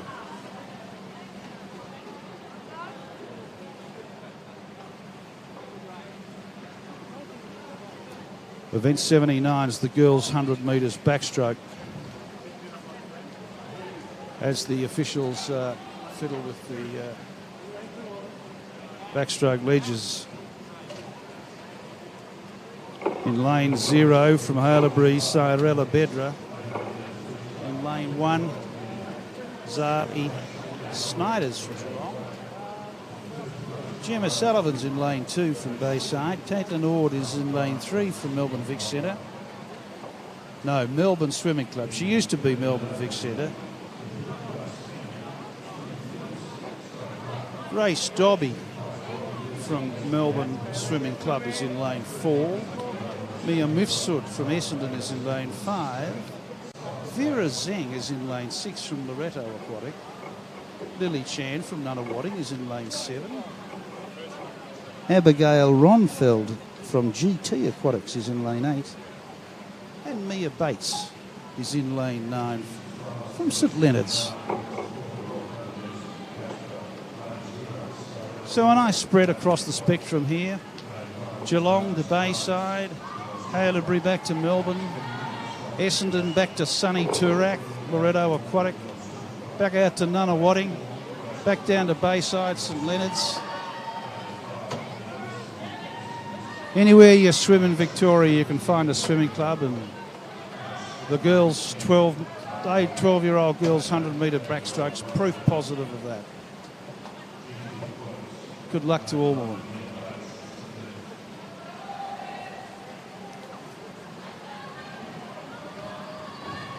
On entry time, unsurprisingly, the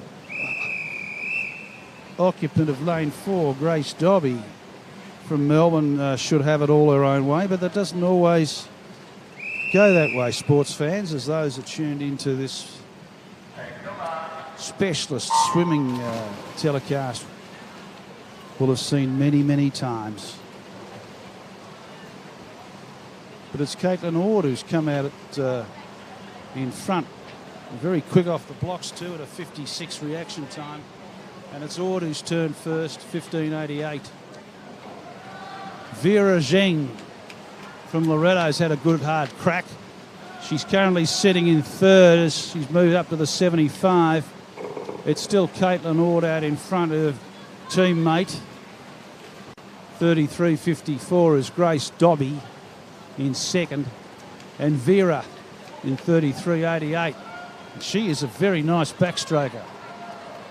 Ryan McRoberts will be thoroughly enjoying training her. You've got tons of ability. Vera, she's sitting in third still at 52.23, but it's Caitlin Ord out in front at 51.03, and Grace Dobby second in 51.46, and Vera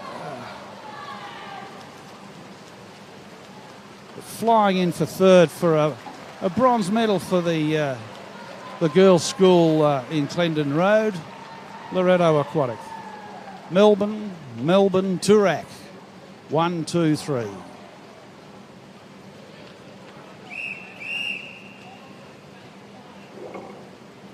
We then move to event number 80, which is the boys, or 12-year-old boys, 100 metres backstroke. Lane 0, Gianluca Paradiso from Loretto Aquatic. Aren't they having a fun time tonight with their 12-year-olds? Lane 1, Melbourne Vic Centre, Noah Chappell, great name in cricket. Oliver Hall in lane 2, Garen Lim from Haileybury in lane 3, Luca Brown from Melbourne Swimming Club in lane 4, Melbourne Vic Centre, William Goldstraw in lane 5, Ben Merrilees in lane 6 from Tiger Sharks, Jacob Rishis from Geelong in lane 7, Cody Said from Traralgon in lane 8, and Will Frame in lane 9 from Nunawading. And that's the boys, 100 metres backstroke. Good luck to you all, young men. See what you've got. It's always interesting to see the varying sizes arising from the different stages of development of the young 12, 13 and 14-year-old boys and girls.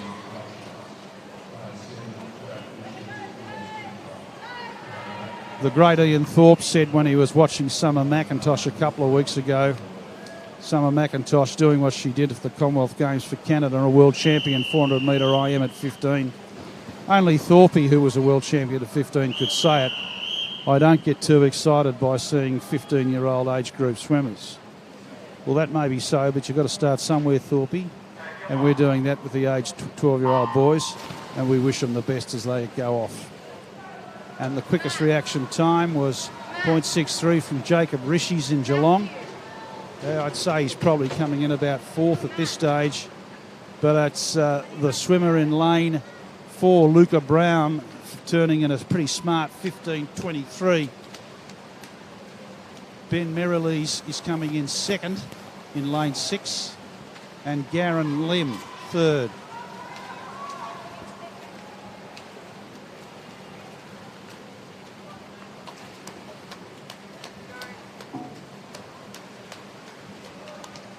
but it's Luca Brown, all Luca Brown, as he's got a body and a half body length at this stage.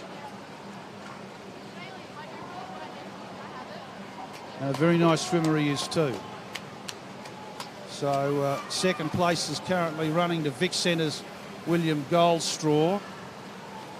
It's good to see Vic Centre starting to turn out some young swimmers after the lockdown. It affected everybody and they lost a whole lot of swimmers as well, and it's great to see them starting to accumulate the swimmers again. And the third place getter is Ben Merrylees from Tiger Sharks, and it's wonderful to see that name back in a beautiful facility out there in Cranbourne, one of the state's best. We now move to event number 81, which is the ladies 100 metres butterfly. In lane 0, Andy Tolentino, Isabella Simons from Bayside in 1, Layla Mahfouz of the speedy Mahfouz family from Melton in lane 2. Surrey Park have Mia Hola. Mana Mahfouz from Melton is in lane 4. Dominique Harty from Western Melbourne Propulsion in lane 5. The 14-year-old Isabella Osborne from MLC Aquatic in lane 6. Caitlin Huell from Propulsion in lane 7. Mia Yeo, the young lady from Haileybury in lane 8. And Brianna Burgess from Surrey Park in lane 9.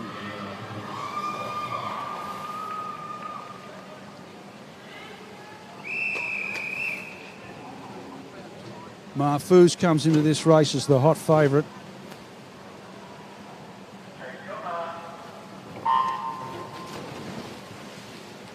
Cracking start, 0.50.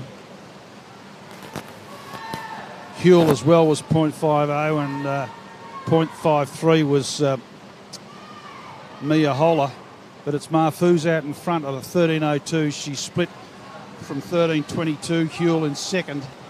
And Isabella Simons, can I call her a veteran, from Bayside, is coming in third. But it's all Mana Mahfouz, and the big coach is yelling from the top, just in case you were wondering.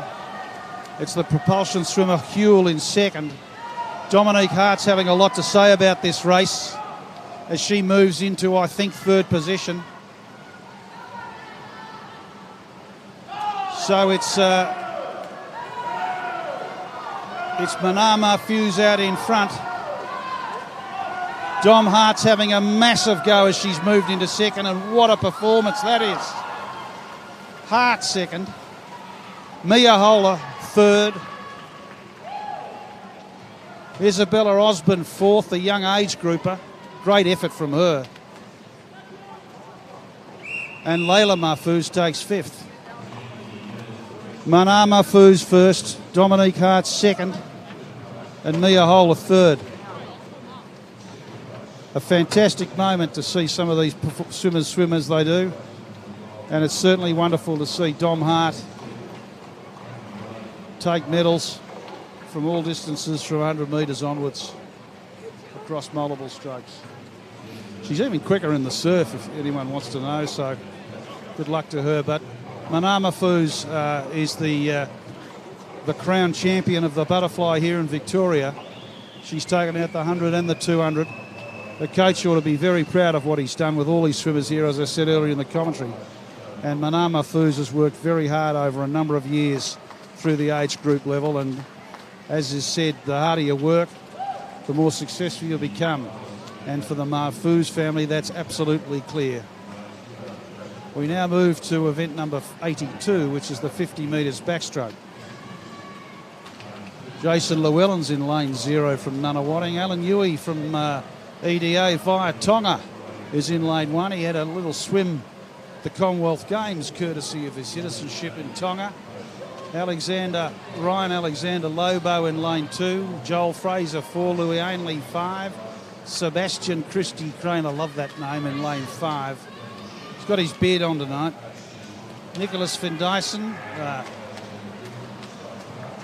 commentator as well. He's a teacher, he's a swimmer, he's a competitor. He's swum competitively for 15 years. Lane 7 is Daniel Shilcock. Lane 8 is Alexander Hillman. Joshua Kansas, lane 9. And we look forward to the men's 50 metres backstroke.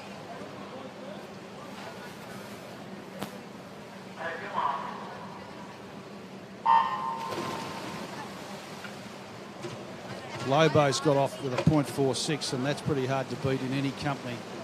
Although the underwaters from the big boys in Bayside has been pretty good. And they've got a fair old coach as well in the backstroke. So if you can't swim backstroke at Bayside, no excuses. It's lane 0 and Jason Llewellyn, who looks like he might have stolen the march as they come flying in.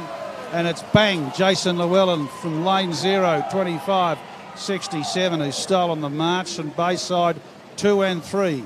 Louis Ainley in second place, 25.93. And Joel Fraser in third in a flat 26.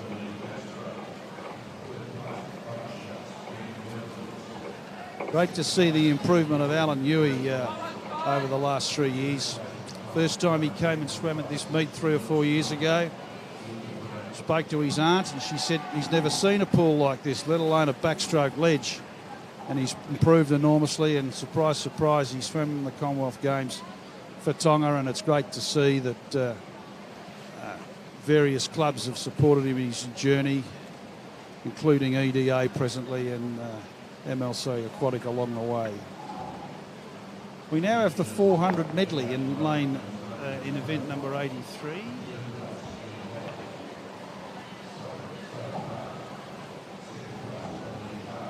That's the women's 400 metres individual medley, and that is a tough race. In lane 2 we have Lucy Doyle from Ringwood at the tender age of 12. Look at the size of her. What a moment for a little 12-year-old to be swimming in open company, final night of the Victorian Open Championships. There she is, look at her. Sweet darling. Good luck to you, Lucy. Melissa Wolfe, Caitlin Van Breen in lane 4, Judy Hussein Iman in lane 5, and Sky Laube from Ballarat Gold in lane 6. Now, Caitlin Van Breen is 21 and has had a number of years of considerably experienced open swimming, and we'll see what these age groupers can do with her. You'd have to think that Caitlin with a 5:01 will take this out and do so comfortably, but that does not enter into the books of Judy Hussein Ahmad, who's comfortably out in front by half a body length in the butterfly leg. Now, for those students of the sport who watched the age championships last week, Judy Hussein Ahmad swam out of her skin. She's one tough customer, and she will never die wondering in the pool as to what's possible.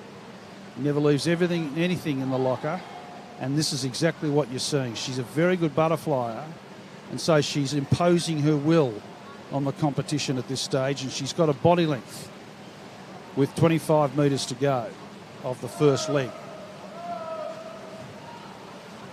It's a bit more than a body length, it's a body length and a half. So she turns in a 1:07.04, which is a very smart time in any company at short course, and she's now got half a body length and a half still from Caitlin Van Breen in second, and the third place swimmer is Sky Laube. But the touchpad in lane 5 doesn't work at that far end, so it's hard to get a split.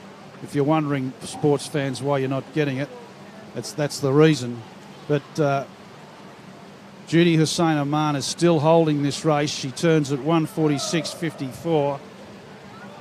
The MLC crowd aren't chirping up yet, so this is what they expected. And she is cruising through this backstroke league. She's improved enormously as a backstroker, young Judy. And at this stage, she couldn't be happier.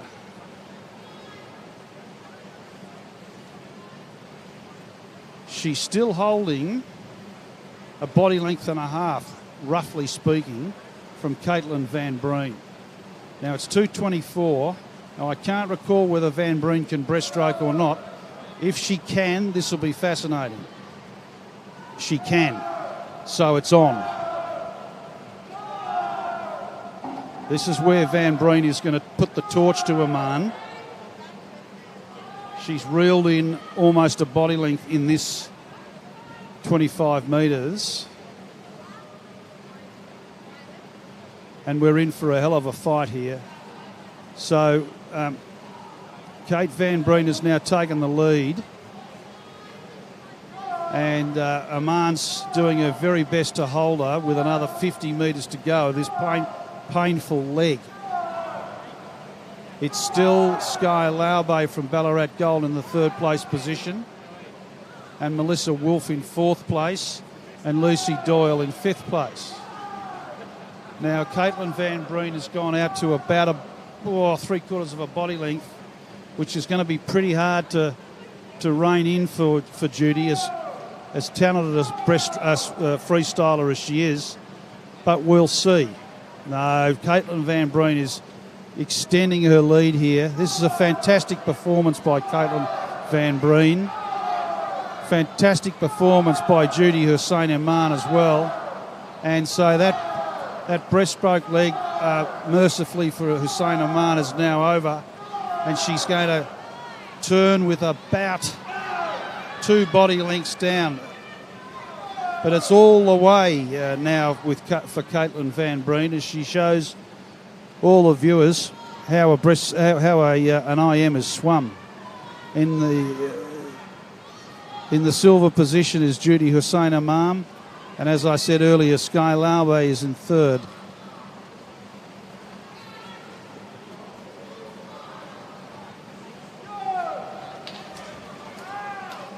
Caitlin's brought in the big kick.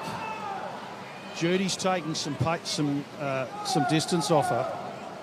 She's moved into within 2 lengths.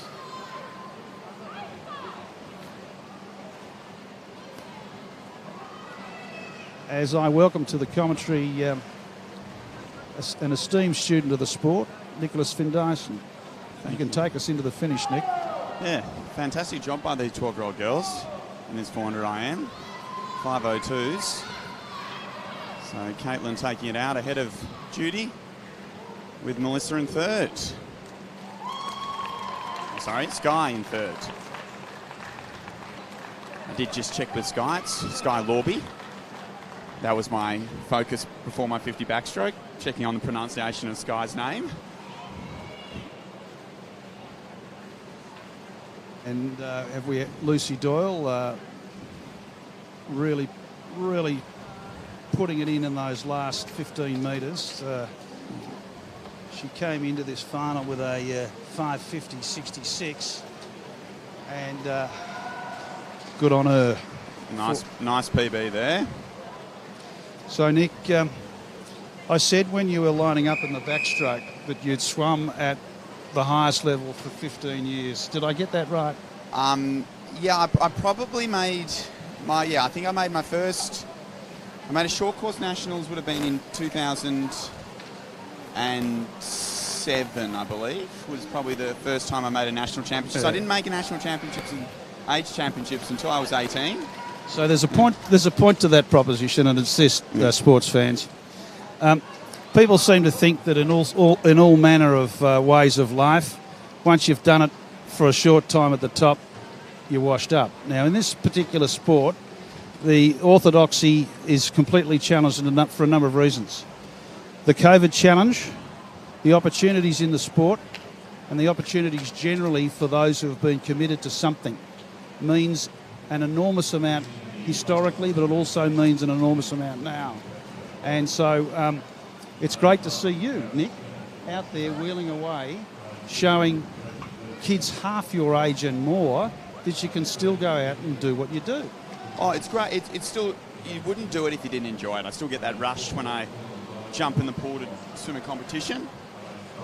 As we move along now to event 86, the men's 50 backstroke multi-class. In lane 1, Aaron Skinner from Geelong. Bradley Doolan in lane 2 from Geelong.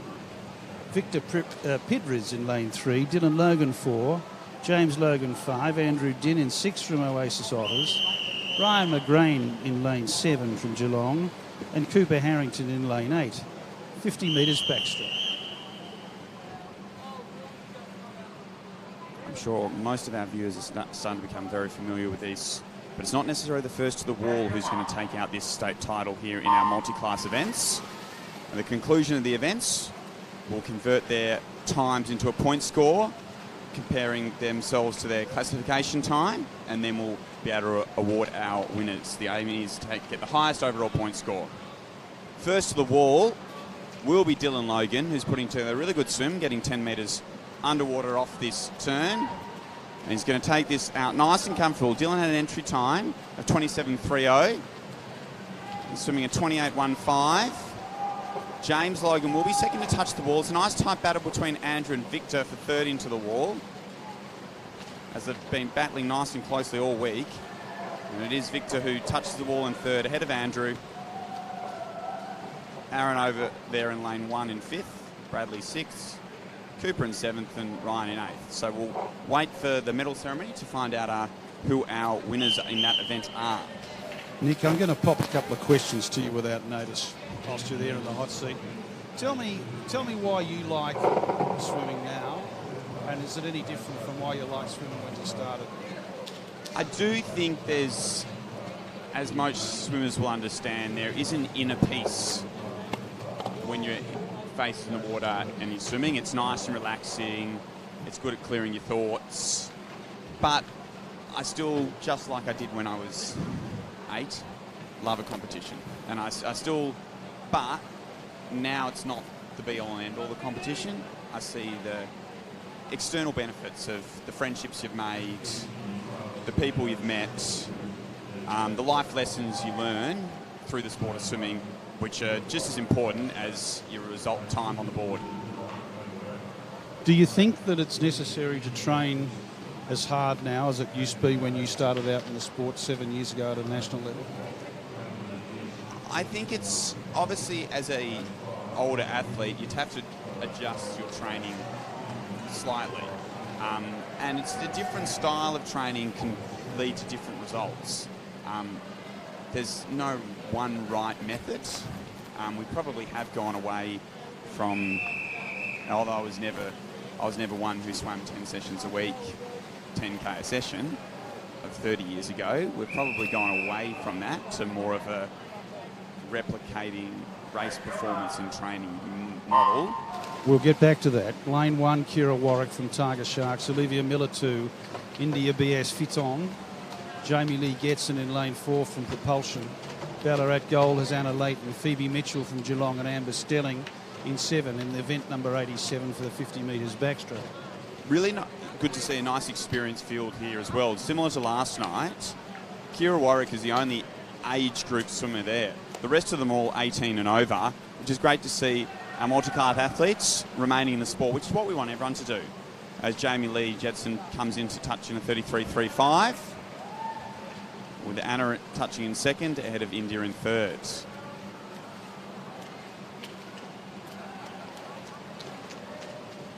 So, Nick, as you move from school to a post-school environment, whether it be study or work, what were the challenges that you faced to not swim, and how did you get over those challenges?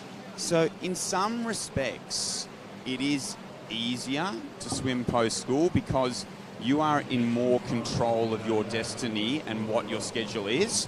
However, because you're in so much, there's a bit more freedoms and your time demands are being pulled in all different directions, it does take a while to adjust and work out a schedule that works for you, your work or study life, your social life that you'd like to have as an 18, 19, 20-year-old, and then your swimming as well. But you no longer necessarily have to be at school at 8:15 and don't leave school till 3:45. So there are flexibilities that post-school does provide. We'll get back to some of these themes in a minute. In lane 0, Merrillese, Gray 1, Paradiso 2, Brown 3, Goldstraw 4, Lim 5, Rishes 6, Birch 7, Saeed 8, Nicholson in 9. Some pretty quick starts there at 41. Yeah, really strong in the middle of the pool. William Goldstraw and Gianluca Caruso lead through this first opening 25. Those two are battling head and head as we approach the final 10 metres with Garen Lim in third, but it's neck and neck between Will and Luca. And Luca does take it out ahead of Will Goldstraw, and in third, Garen Lim. Some very quick swims there for the 12-year-old boys. My reaction entirely. Congratulations to all of them. They're all sub 30. And I suspect plenty of PBs there too, by the look of it. Yeah, the last few weeks, there's just been PBs left, right and centre. I wanted to talk about that in a minute. I mean, there's some remarkable swims that we saw from multiple ages. What we've seen this week is these same swimmers backing up in an open meet that by rights they shouldn't even be in, and improving on the PBs they swam the previous week in a meet they shouldn't even be attending. Yeah, so it's really impressive, and obviously that emotional high from last week to be able to then back up again. We've got the young ladies at 12 having a crack here at the 50 free. Zeng, Farmy, Lark, McNaught, Ord, Liu, Jeffrey, Sullivan, McEwen and Hume.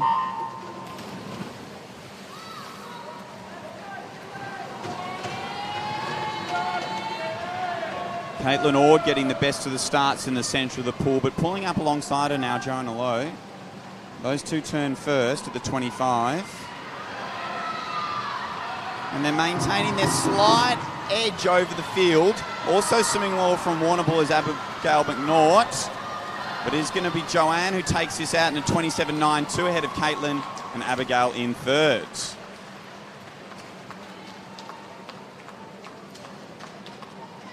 Well, they've all swum faster than their entry times. And again, to see two swimmers go under 28 at 12 is just fantastic. We now move to the 200 metres butterfly. Shame you're not in this one, Nick. I've seen you swim a 200 metres fly back in the day.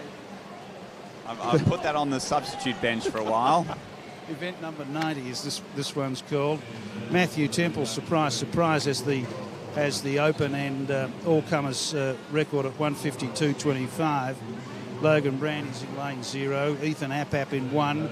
Owen Williams Polly in 2. Tyler Theodore in 3. Cameron Blade in 4. Great swim in that 200 free, wasn't it, Nick?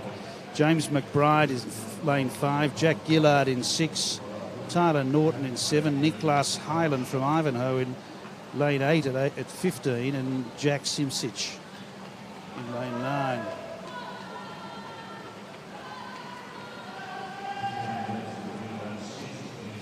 So what are we looking for in this first lap, Nick?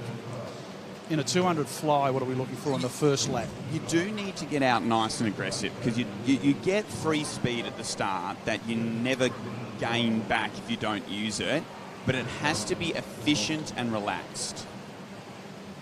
And the underwaters have got to be as hard as possible off the dive? Yeah, so off the dive, you want to be nice and aggressive off the underwater, but then pop up and feel relaxed straight away. Okay. Not overrate it to begin with, which is hard from being so explosive underwater and then coming up and feeling powerful but relaxed. In virtually every sport, rhythm is king. Cricket, tennis, golf, even football to some extent. Rhythm is king. Now, rhythm, if anything was king in swimming, rhythm's king in this stroke, is it not? Yeah, see, you always see the best swimmers look the most relaxed. Almost, they look like they're not trying. And that's just because they're so efficient and have worked on their rhythm and technique and timing. So it all flows together and it's all working towards getting them to the other end of the pool. Now, when the swimmer, because we've got 200 metres to watch in this race, and we've got a very experienced swimmer and coach here in Nick, commentating, so I'm deliberately picking a few things for the viewers to look for. In an ideal world, how far should the chin be off the water at the recovery point of the stroke? See, it's literally wants to be skimming the surface of the water, because the more you lift your head up, the lower your hips and your feet are going to drop, which then makes it harder to move through the water and more resistant. So we want to try and make sure that we just get that chin just above the surface of the water, so we can keep the rest of the body up nice and high. So once they settle into the race, viewers, apart from your own personal interest in what particular swimmer you might want to be watching, let's see if we can pick out the best chin position on the first 5 strokes out of the breakout. See if you can call it, Nick. So Cameron, after his fantastic turn of freestyle, is looking nice and strong. And you can see really looks like he's just extending that neck forward. James McBride, similar. Again, both staying nice and low to the water in those centre lanes as they lead through ahead of Tyler Theodore. That was a fantastic swim in the turn of freestyle Incredible. earlier. And Cameron looks like he's employing the same method, going out nice and strong, using that early speed, and then now trying to maintain his rhythm through this middle 100s. Does the capacity to hold that chin position come equally from the abs and back muscles, or is one muscle system more dominant than the other to maintain that chin position? It is a full body stroke, and in some respects often the chin position is dictated by the timing of your breath. If you can breathe at that correct time, you are able to stay lower. The later you breathe, the more it ends up being a vertical stroke. So getting that nice early breathe when you start to put pressure on that stroke, extending that neck forwards, that's the key. Well, Cameron Braden's really turning this on here. He's shown a very, very powerful first half. He's been challenged by James McBride significantly. Yeah, James McBride's really strong at the back end of his races, so he's looking to try and reduce this margin. And he has over this final 50 as they turn even into the last 25. Fantastic second 100 here from James McBride. He's going to pull out and take this out by almost a body length on the wall, and touches in a time of 2:01.97 ahead of Cameron. Nice tight battle for third, with Owen Williams-Polly coming up to take that bronze medal.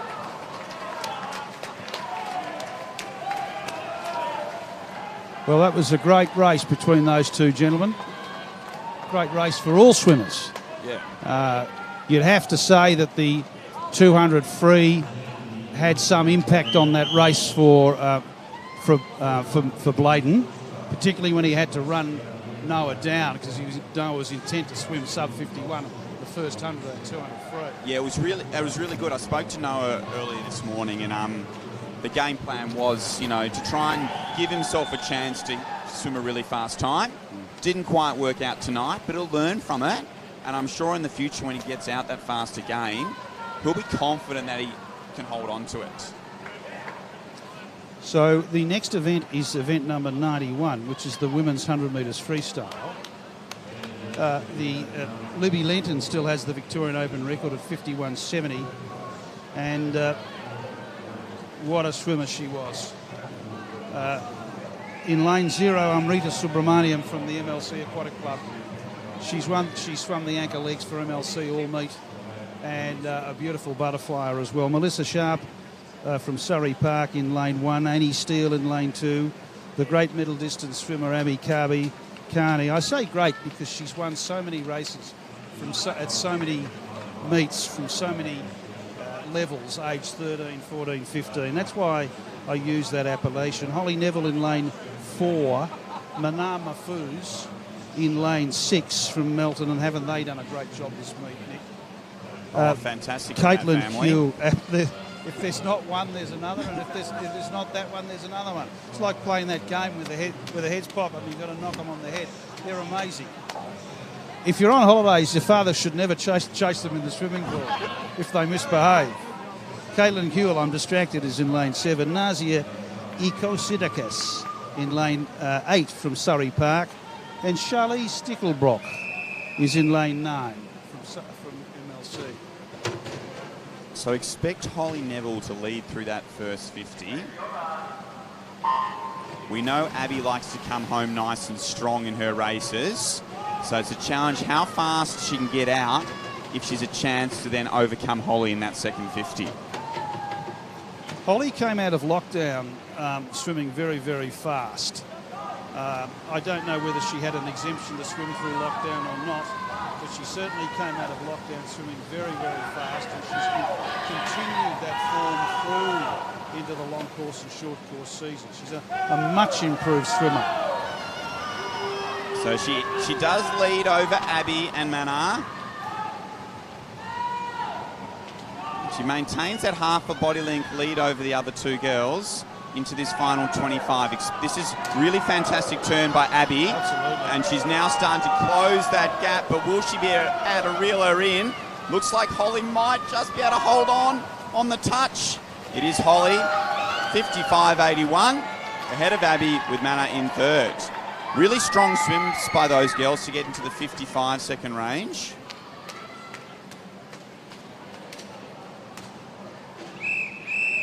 Victorian champion for the 100 metres freestyle and for women, Holly Neville.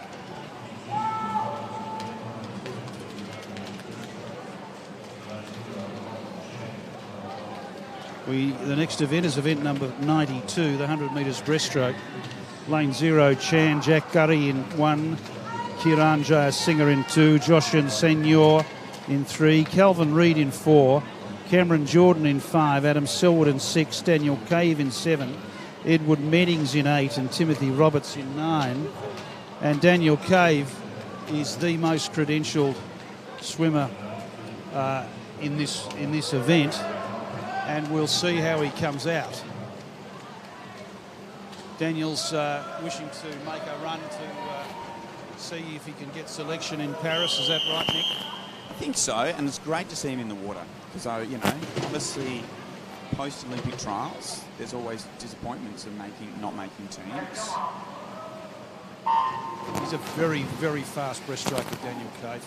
He's got all the skills, as you can see in that breakout.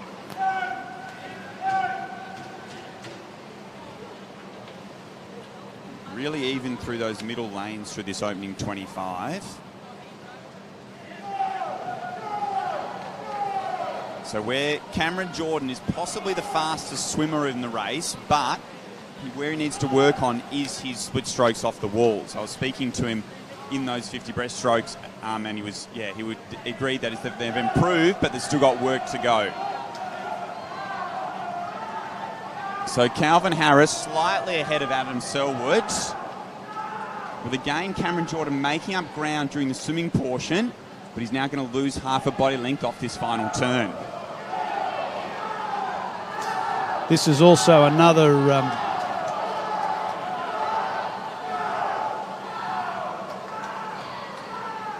so good swim there by Adam to take it out in a 1:00.28. Ahead of Calvin Reid and Cameron Jordan in third. This is also an example that parents can note. There are other swimmers who, in this competition, male swimmers. There's no exception. This is not only in this event. Other swimmers who could easily have made this final. For example, David Schlick comes to mind. Could easily have made this final, but they've picked their program, decided what they want to do for this program and where it fits into the overall game plan for the season, for the long term. And that's a skill that's required and a discipline that's required for both the athlete, for those who are supporting, whether it's the coach or the family, to do the right thing each meet as to what the best thing is long term, isn't it, Nick? Yeah, obviously, as a 11 and 12-year-old, we can probably afford to do more races because we recover very quickly. And then as we get a little bit older, we do need to start to pick and choose. But what was great, David Schlitt won the 100 backstroke. I was talking to David, there is no way that 4 years ago anyone would have thought David Schlitt would have been the state champion 100 backstroke. But he's continued to work on all 4 of his strokes for his medley, and he comes out here state champion 100 backstroke. And if he's going to Paris, he has to work on his backstroke. Exactly. 50 breaststroke, event 93. Lane 0, O'Donnell, Emily Price, Anna Lee, Riddell Smith, Waika Vree, Charlie Millard, Tara Odell, Manama Foos, Pristron and Viney. What do you see, Nick? I've seen a number of these swimmers. They've already had their 100 and 200 earlier today. Taylor Odell, strong off that turn, but now Charlie Miller. She's up and about. Through. She's up and about. This is the first time we've seen her tonight. Micah might get the touch Yes, on the she wall and gets in 32.01 ahead of Charlie Millard and Rydell Smith in third. Charlie and Jaden, I think, have been quite canny in the races they've selected Charlie to swim at this meet. It would have been very easy for her to overswim. She had a big program last week at States, and her performance, age and her performance this week demonstrates that. To back up in a silver medal in open company, year 11, happy days. Exactly. It's good to see a lot of the age groupers. Last week they did a lot.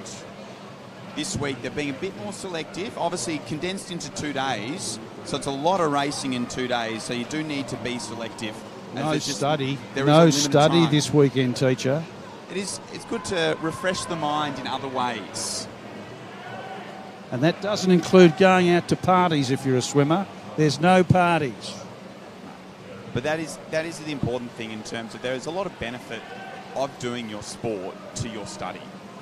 100%. Lots of benefit. Rather than if you're just focused on your study, it ends up not being particularly healthy for you. So it's good to have a balance.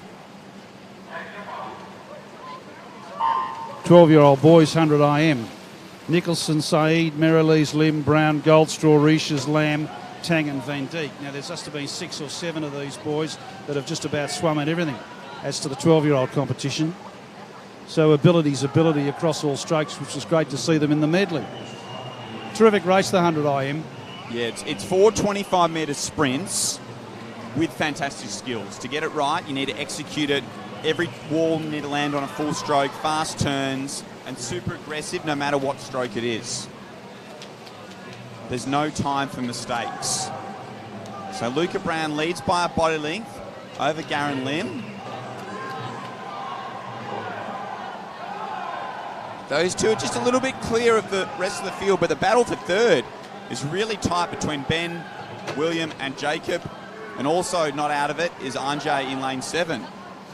Well, I think it was in the backstroke we saw Luca Brown win earlier, and might have been the freestyle, I can't remember, but he's got a lot for a 12-year-old, and we can look forward to hoping that he doesn't overswim and keeps it going. So taking out there in a 106.39, ahead of Garen, and William Goldstraw wins the battle for the bronze. Next event is event number 95, and it's the girls' 12-year-old 100 metres individual medley. Amber Lark, sister of Harvey. Vera Zeng from Loretto, and she swam terrifically earlier on in the night tonight. Grace Dobby in lane 2. Zara Jeffrey in lane 3 from Camberwell Grammar. Melbourne Swimming Club have Caitlin Ord. Abigail McNaught. Zahali Snyders from Geelong Swimming Club. Mia Bates with her new coach at St Leonard's in Jackson. In lane 8 is Lily Chan from Nunawading. And in lane 9, Lola Sushamis from Melbourne Vic Centre. She won the breaststroke earlier in the night, Lola, and she was in smashing form. We'll see her come through in the third leg.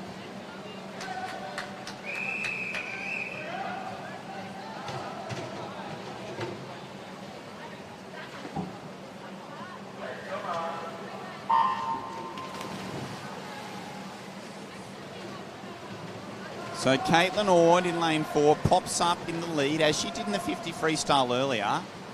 Abigail McNaught's going out nice and strongly with her, but it will be Caitlin Ord who leads through the butterfly leg.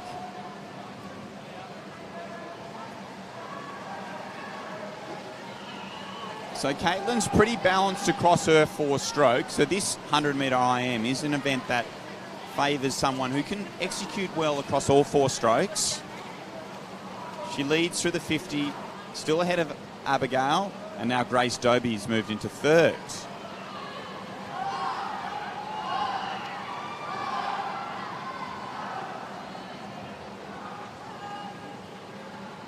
So Caitlin has continued to extend her lead through this breaststroke.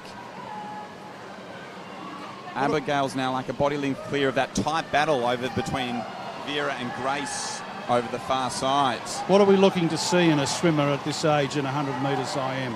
Because obviously we're looking to see a very accomplished 12-year-old taking that event out. What are we looking to see, Nick? What I like to see is good skills. Because our development at this age, everyone's at a different stage. And so if you're behind developmentally, you're just not, it's going to be very hard for you to compete. So as long as you are executing the race as well as you can based on your skills, then that's going to set you in good stead down the track when you do grow and develop. Is it generally the case that you find, Nick, that the naturally gifted find themselves more able to pick up the suggestions that a coach makes? But do they hold those suggestions, or they move to other ideas they've got in their stroke?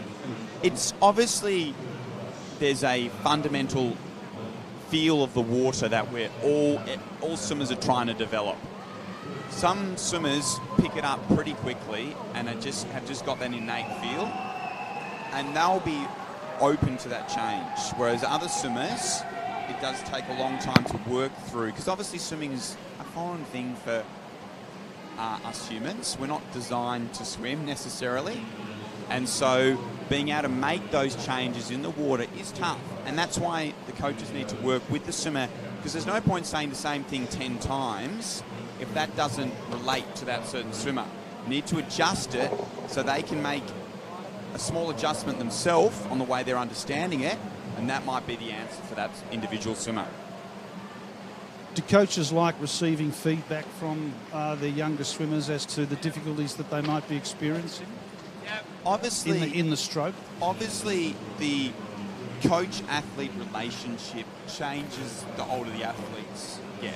The older the athletes get, it is more of a partnership, whereas the younger the athletes are, it is more the coach trying to impart their knowledge onto the swimmer, as the swimmer is still developing their understanding. But as the swimmers grow and develop, they'll be able to provide feedback back to the coach. The coach will be able to take that feedback on board and then try and make an adjustment based on that swimmer's feedback, so to deliver their message in a way that the swimmer's going to understand it, or make a change that will result in the swimmer making an improvement.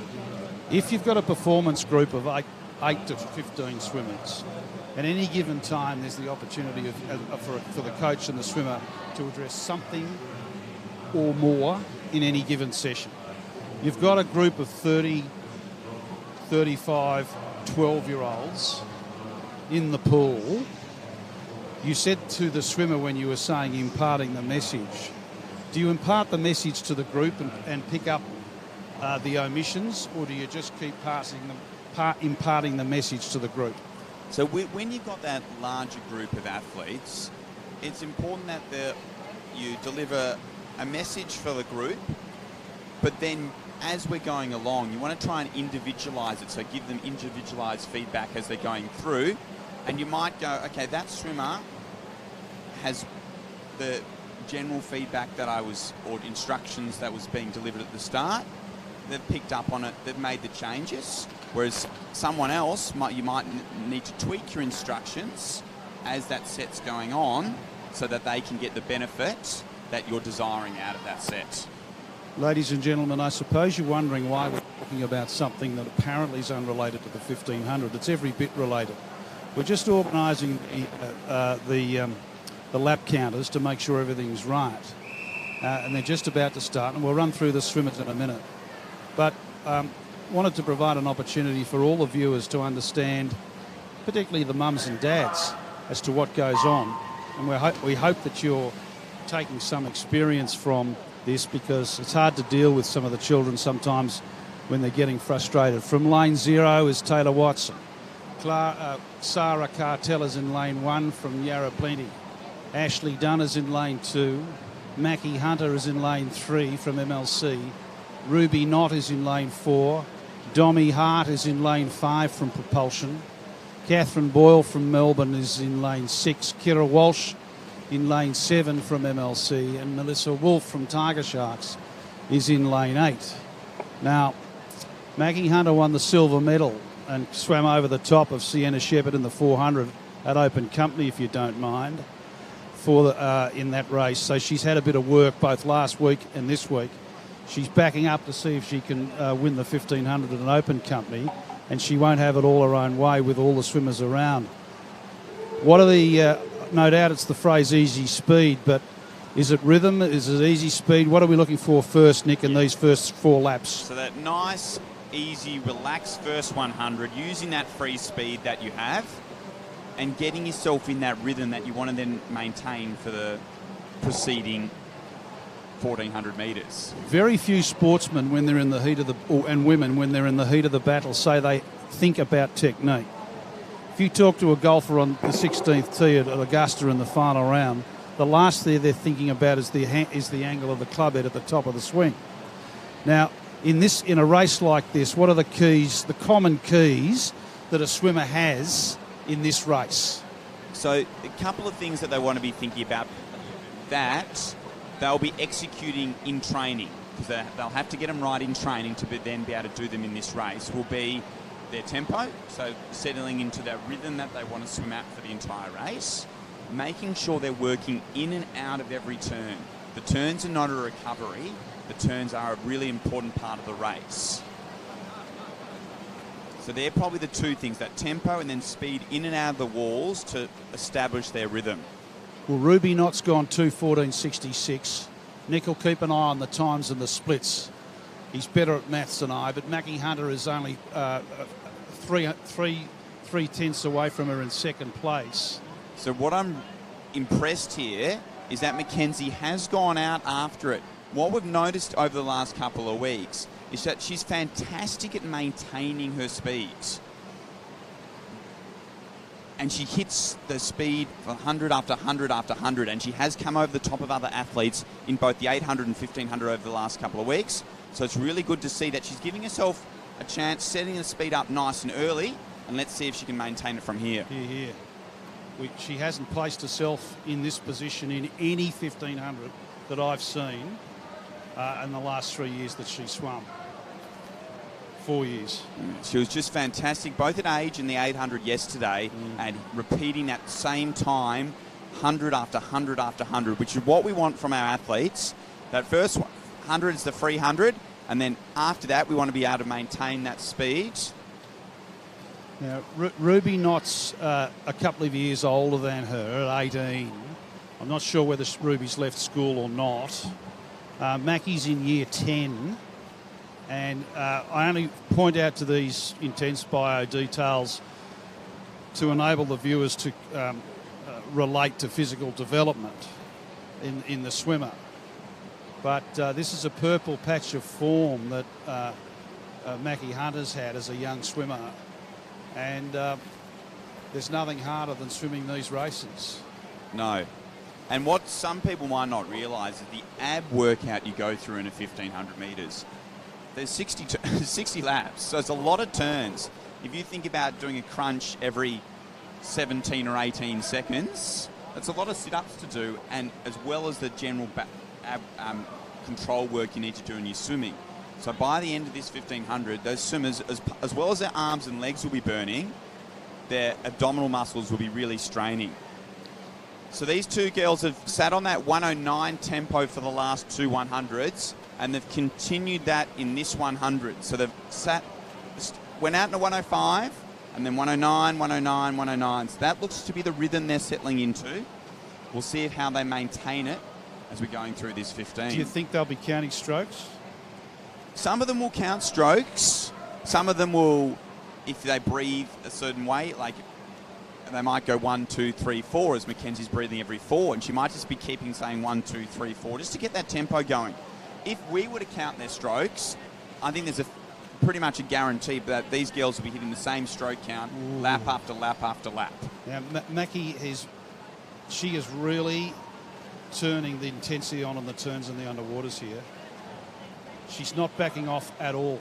So what I've noticed with her, when she comes off the wall, strong dolphins, and then as she pops up, a nice strong 6-speed kick as she pops out of the water, yes. just to make sure she gets that speed going for the lap, and then settles back into her 2 to 4 beat kick for the remainder of the lap. And her opponent's got to play catch up each time. 6 away on the head. So again, hit that 109. Actually, 108 high there. So again, maintaining that nice rhythm. A good battle here between Catherine Boyle and Dominic Hart for the bronze medal currently. Mackie Hunter's opening up Ruby Knott now. Ruby's struggling to hold her. So it was like this in the 15. Form. It was like this at the 1500 at age. It was just that first 500, she found her rhythm, and then from the 500 metre mark, she really tried to apply the pressure. Well, you can only beat who turns up. Kiralee Shepherd was entered into this race. Very fine 18-year-old swimmer out at Nunna who used to swim with MLC, and that's came across from WA. And Kizza's got about 30 seconds on them in this race, but she's not here tonight, and will be. The crown will move to the winner of this event. There's quite a battle, as you said, Nick, between third and fourth, between Catherine Boyle and Dominic Hart. And Kiara Walsh is not out of it either, just sitting a body length and a half behind those two. Kiara's done lots of open water. Kiara's done lots of open water swimming as well in the last couple of years, just to change up the interest, and qualified for Australian Open Water Championships and finished very respectably in that too. So we can't assume, subject to her university commitments, that she's going to back off. Now, it's always good to see a lot of those bay swims, not necessarily the 5 and 10K open waters, a lot of those bay swims that happen in summer. It's always great to see so many Swimming Victoria members down there giving them a go, enjoying other aspects of swimming. Well, my 20-year-old has loved doing all of that. As you say, each of them, those that swim them know what they are, whether it's Mount Martha or Sorrento, whether it's the Portsea swim, whether it's the famed Pier to Pub, the Lighthouse. Personally, I can't go past the Mount Martha swim on Australia Day. That is my personal favourite. My worst experience in swimming as a father was to send one of my kids out on what I thought was a no-risk 500-metre swim when she was 8, and we couldn't find her. Mum and Dad were in a panic. The rubber duck pulled her out after 100 metres, and she's sitting in the foil. Yes, I've had similar experiences when I was a 16-year-old going to open water nationals. I didn't agree with 16-degree water. So Mackenzie Hunter has been able to turn on those 108s now. Yes. And that's just been the distance she's been able to gain over Ruby Knott. Been able to maintain that pressure and increase that intensity through now as we move well and truly into this middle 500. Well, she's made this particular race, she's made it her own. Now, if I've missed anything, let me know, but to my eye, Nick, she's made it her own because of her commitments to apart from the obvious, that is strength, ability and condition. But she's made it her own because of her commitments to the turns, her commitments to what's got to happen to the underwater, and as you identified, that impetus in that first 6-speed kick coming out. It's great discipline. Yeah, it's fantastic. And it is a 1500, but there's a lot of turns, and so if you can make sure you're nailing every one, you can gain just 0.2, 0.3, 0.4 off every wall, and that adds up to a large margin by the end of the race. Well, on the assumption that, and Nick's keeping the splits here, but there's no reason to believe that she can't, that Mackie can't hold this form. And it's just an example. We're not only focusing on this one swimmer so as the viewers can observe the credit that you get in the bank by doing the things that the coaches ask you to do. If the coach says, keep an eye on your turns, commit to your turns in this race, just do it. If it's the underwaters, just do it.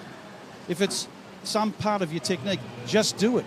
Because there's always a bigger picture. And what I'm seeing, having seen Mackie swim since she was 10, is huge dividends coming to her from the little things that you were talking about, Nick. Tell me if I'm missing anything. It's really important to buy into what the coach is saying. There's no use trying to come to the swim meet and do 4 dolphins off the wall if you've never done it in training. You need to make sure you're executing it every single time in training. And don't suddenly go, oh, I'm going to do 6 dolphins off the wall every time in training if you're currently doing 0, because it's unattainable. What do you want? If you're currently doing 0, try to work to 1 or 2. Then when you can maintaining 1 or 2, then you work to 3 or 4. So you have to make small incremental improvements, and that's what's fantastic about those skill-based skills. They don't require talent, they just require effort and concentration. The third place swimmer, Dommy Hart, when she was in grade 5, some smart wag thought that she really couldn't swim. She loved swimming. She'd grown up going to the beach with her mum and dad, and they took the view. I took the view. Keep on going, young lady. The world's your oyster. Well, she's now doing third year university, and she's coming up into third place in this meet, and she's one hell of a tough competitor. And what the learning you people watching this race can take from this is that there's very many journeys that you can travel to any sports, a success in any sport. And every one of these swimmers has got intense drive and commitment to what they're doing. None harder than this race. And they're just little stories that I can impart to you about some of the adversity that they've overcome along the way. And it's really important to remember that success isn't necessarily the gold, silver, bronze at the end of the race. There's a lot more to swimming than where you place in the race. So she's doing a fantastic job, Mackenzie, and she looks like she's trying to increase that intensity once again off the turns, even more so than she was earlier in the race, trying to add just an extra dolphin and really work not only just the opening stroke out of the turn, but the opening 2 or 3 strokes out of the turn now. This is also another example that many parents will hear from coaches if they attend the sessions and listen to what the coaches have to say, and it's this. You never know during the life of an age swimmer what's going to become their best or their favourite stroke, and it changes many times throughout the career of a swimmer. So when you see the leader in this race doing what she's doing as a freestyler, freestyle wasn't her best stroke 4 years ago. She was a backstroker. Which, when a swimmer grows and develops, your body changes. So the stroke that you're good at is going to change alongside that. I think a classic example that some of our parents might be able to relate to and understand is using our oldest swimmer this week, Andrew Lauderstein. As an age grouper, fantastic butterflyer. Towards the end of his age group time, moved into the backstroke events. Then he moved into freestyle, and then he's an Olympic bronze medalist in butterfly. Breaststroke was never his stroke, but the other 3 strokes, he went through different stages where they were in focus. And if he'd given up on them at a young age, he might not have ended up being that swimmer he was. One of the other remarkable things that I noticed in age last week was the strength across almost every stroke of the top swimmers, 13, 14, 15, 16-year-old swimmers. The top end of the top 5 swimmers in Victoria are very solid across all 4 strokes. And I'll give you one example. Alana Torrance won 9 medals, 8 gold and 1 silver across all 4 strokes. Now, if she'd won the gold in her last race, I don't believe that's ever been done at age, ever. Thorpe did it at age. He won 9 gold medals at short course at 13, I think, across all 4. But that was Alana, but we saw many swimmers last week at age. What's fantastic, the number of swimmers who back up and they're not their main events and they jump in and they execute and race them fantastically, because you never know, in a couple of years down the track, it might be their main events.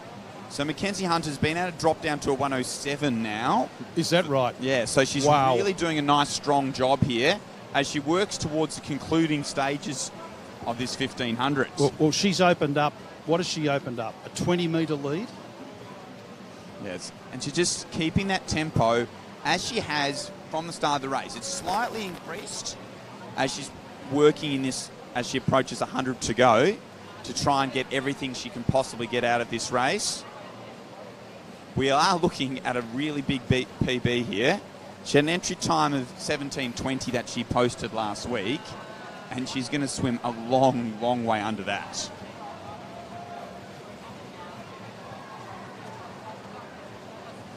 She's still, like, out of every wall, she's keeping that kick going nice and strong, popping up with speed, and then settling back into her tempo as she now will hear the whistle with 50 metres to go.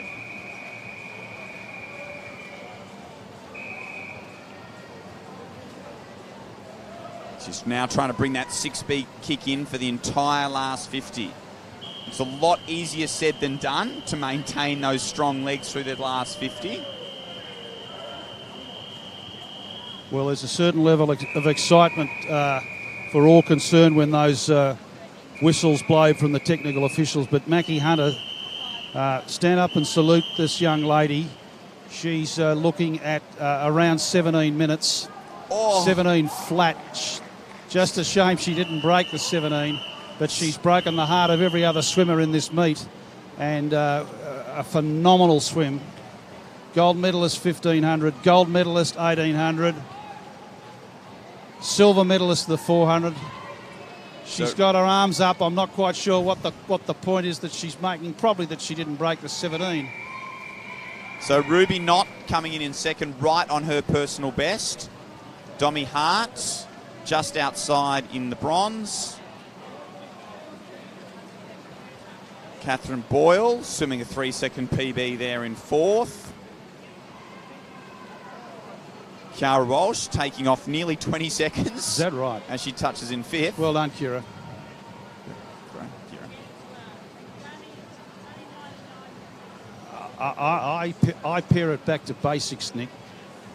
I just think it's a wonderful thing to see virtually a pool full of women and of teenage young women competing in this race.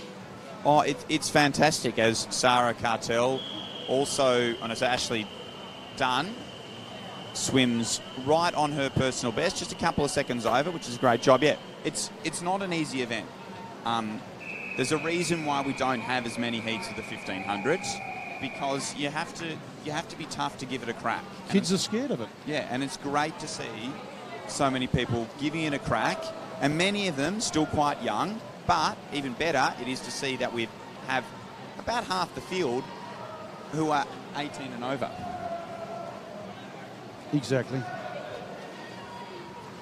I was saying at the start of the night, Nick, that and for those people, sorry about the repetition if you heard me, but one of the remarkable features about seeing this particular meet is that the places that have been filled both in the heats and in the finals by tender age groups at an open meet. And the reason being, of course, or one of the big reasons being, of course, the impacts of COVID causes the older swimmer to think about what they wanted to do and how they wanted to do it and where they'd make a quid and how they'd get on in life. But when you look at the meets in New South Wales and Queensland this weekend at state championships, look at Queensland, for example, virtually every final has a Victorian, if not more. Sometimes up to 4 Victorians in the final. Well, that's what I like to look at them as. Yes, they're Victorian. If that's when I did all their age groups swimming in Victoria, they're a Victorian in my books. There's a phrase, state of origin, that many people might be familiar with, which we're going to invoke. Yeah, the national championships in that men's 200 medley. National champions in men's 200 medley. I said half the field was Victorian. They might have not all been current Victorians, but sometimes the sunshine of Queensland may attract people past their development, which is fine, but we have to understand, obviously in Victoria, that means we're doing a fantastic job at developing talent. What we're seeing in real time, for people to understand who are part of the sport and people who want to be part of the sport, is the inevitable rebirth of swimming here in Victoria at a competitive level, because we're seeing it this weekend with these age groupers who are backing up in an impressive way Oh, there is a number of events which the time to qualify for the final would have won a state open medal just 3 or 4 years ago. So that shows that these age groupers are really, really performing nice and well. This is event number 99, which is the men's 4x100 metres relay. Condensed into 2 heats. So we have Campbell, Girls Grammar Aquatic in 1, Maccabee HX in 2, Ballarat Gold in 2, Yarra Plenty Waves in 3, Melbourne in 4, Doncaster Templestone 5, Melton in 6, Swimland in 7, Doncaster Templestowe B in 8, and Ballarat Gold B in 9.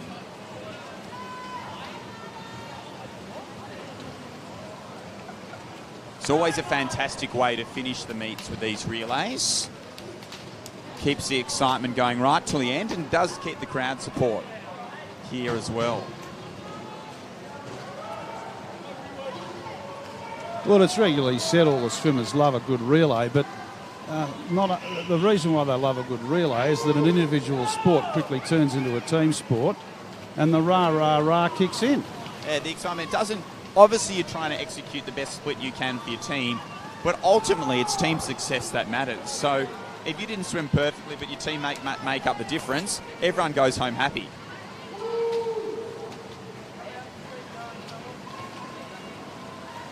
When do you tell a swimmer not to break on the night, Nick? Ever? No, just have fun. That's the most important thing. Those relay changeovers, you do need to practice them in training so you know what a good changeover is, what a slow changeover is, and you know when you've got a bit too excited. Well, it looks like Yarra Plenty with Louis Amorosi have got the lead here from Melbourne, and with one swimmer left. So we're at the halfway stage now of this relay, and Yarra Plenty does lead over Melbourne, with Melton and Doncaster Templestowe having a great battle.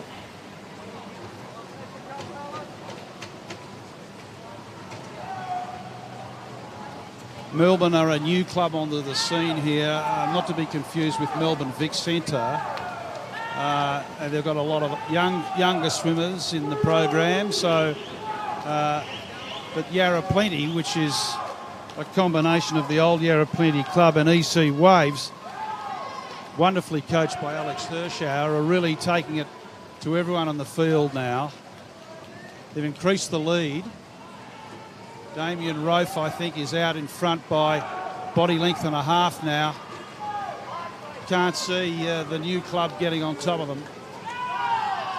It's always interesting to see what order different clubs go for their relays swimmers, where they put their strong swimmers. Well, I've been made looking a liar here. Look what's happening now. I think Melbourne might be a show. So that's maintaining that body length lead. Yarra Plenty Waves as we approach this final 50. But strong underwater from Melbourne Swimming Club. With Melton now pulling out a lead of 2 body lengths in the battle for third with Doncaster Templestowe. No, you were correct. Yarra Plenty Waves are going to take this opening heat out.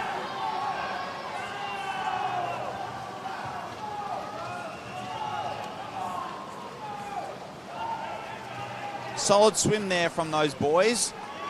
4:38. 2 seconds inside their entry time, so they can't be unhappy about that either. So I do know that the swimmers in the next heat will have had a quick glance at that time on the board just to make sure that they know what time they have to beat. Well, the big boys are all ready to go. I mean, can they comprehend what they've got to do at this stage, or is there that many things running around in their head that they've got the white line fever now? It is a bit of a case of white line fever. It's normally the calmer individual who will have a sneaky look up and, okay, especially not so much the teams in the middle of the pool who should feel comfortably that they're going to be in contention. Maybe those teams on the outside who might be trying to get their club into the top 10 in this race. Because finishing the top 10 in a relay is always a great achievement. Absolutely. Well, there's 40 men lined up, or young men lined up behind these blocks. They've got various approaches. Some of them adopt the pectoral bash. Others kick the life out of the $2,000, $3,000 blocks. But whatever makes them happy. Right, they've been held down. There's a lot of noise going on. There's people everywhere. Damien Arnold's got a bit grumpy. So the experience probably shows the calm there. Jack Gerard, Absolutely. who's leading off Melbourne Big Centre, has probably been the calmest of the individuals leading off their teams so far.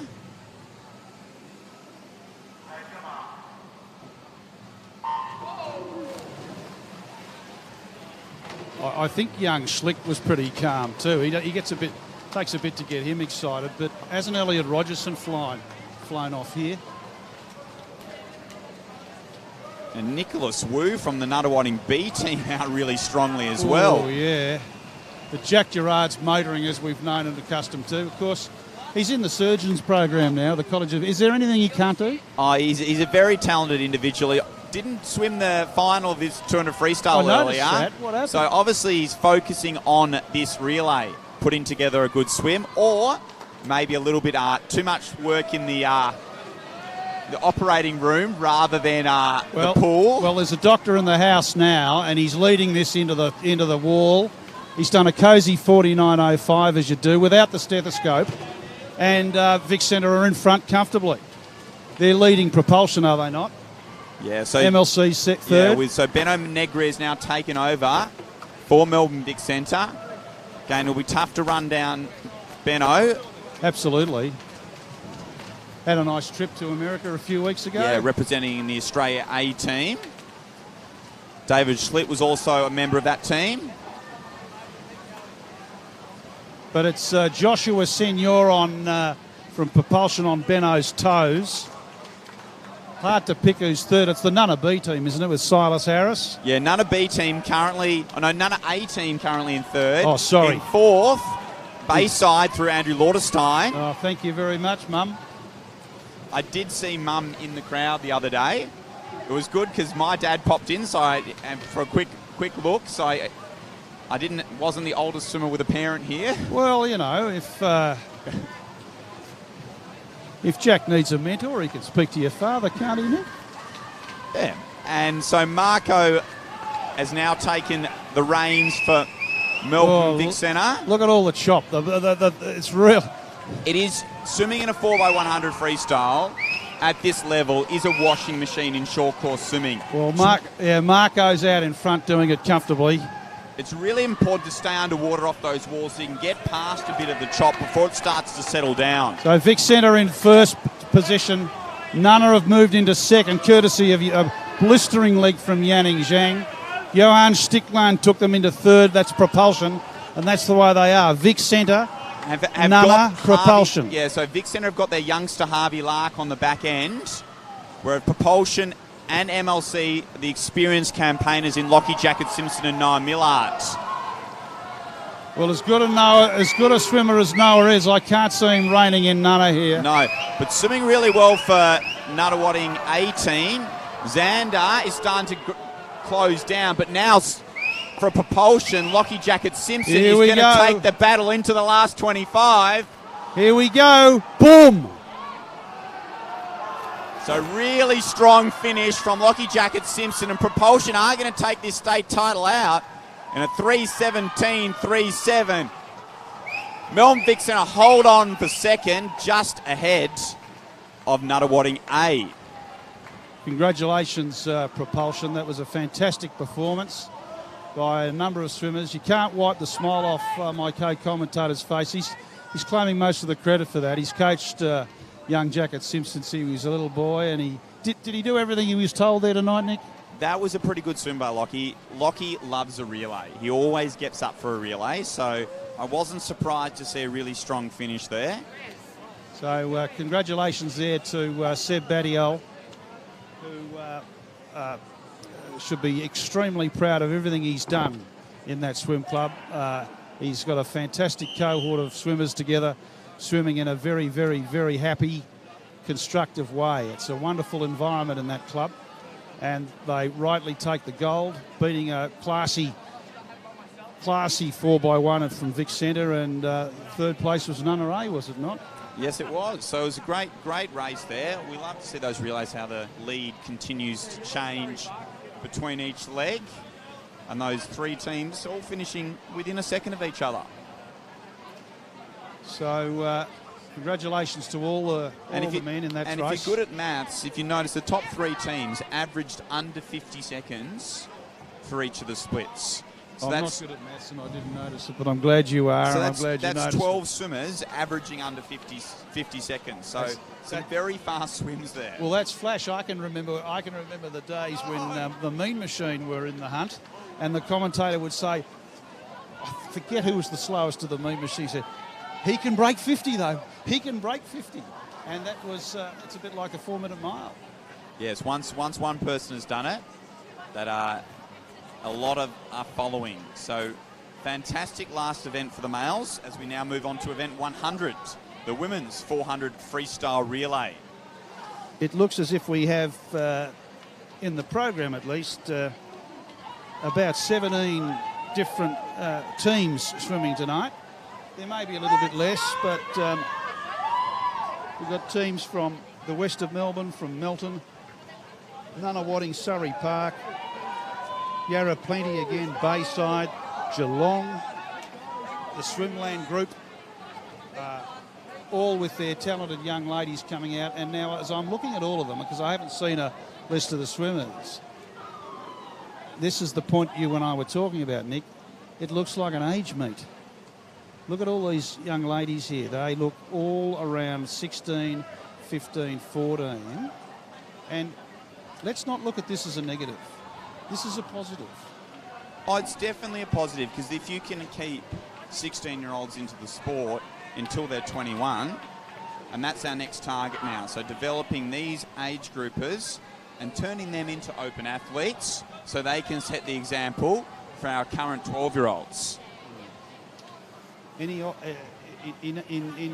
all sorts of sports, when you see the young sportsman that's not a, quote, pro, unquote, step up into the pro ranks, it's a great thing to see. Tennis, golf, those sorts of things. And this is the same phenomenon we're seeing now with these young swimmers in front of us. And so, what I've been really impressed with by some of these age group swimmers, they've been mentoring the 12 and under swimmers this week. I'm seeing them helping them with the warm-up, encouraging between races, which is fantastic, because those 12 and under swimmers, that's something they're going to love, and about the sport that's unrelated to their performance. Never forget it. Never forget it. And so when you're a swimmer, and without any disrespect to what's going on, and it's Doncaster Victoria Mackenzie who's leading out, and she's just swum a cosy 28.9, thanks very much, in 100 free for nice her first opening leg. split. I'm not sure how old she is, but I reckon she's no more than 15. And so Zoe Jennings from Geelong, they're in second place. In Ballarat Gold, Madeline Pearce is in take that club into third. But it's I think now it's still Doncaster first, Geelong second. It looks like is it Yarra Plenty in third? Yarra Plenty Waves does touch third, ahead of Bayside in fourth. Yes, yes. So look to see where the strong legs for our second swimmers are going to come from. Yarra Plenty Waves look like they had a really good changeover and made a bit of ground there. Doncaster is still up and about here. Courtney Mudge has got a very high stroke rate, but she's still holding the water sufficiently well to hold her side into her team into first place. So we saw a lot of Courtney Mudge last week at the Victorian Age Championships.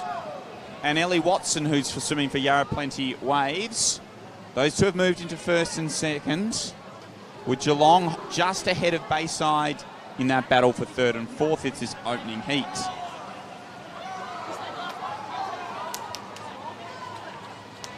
That's a beautiful stroke from Courtney Mudge, Nick.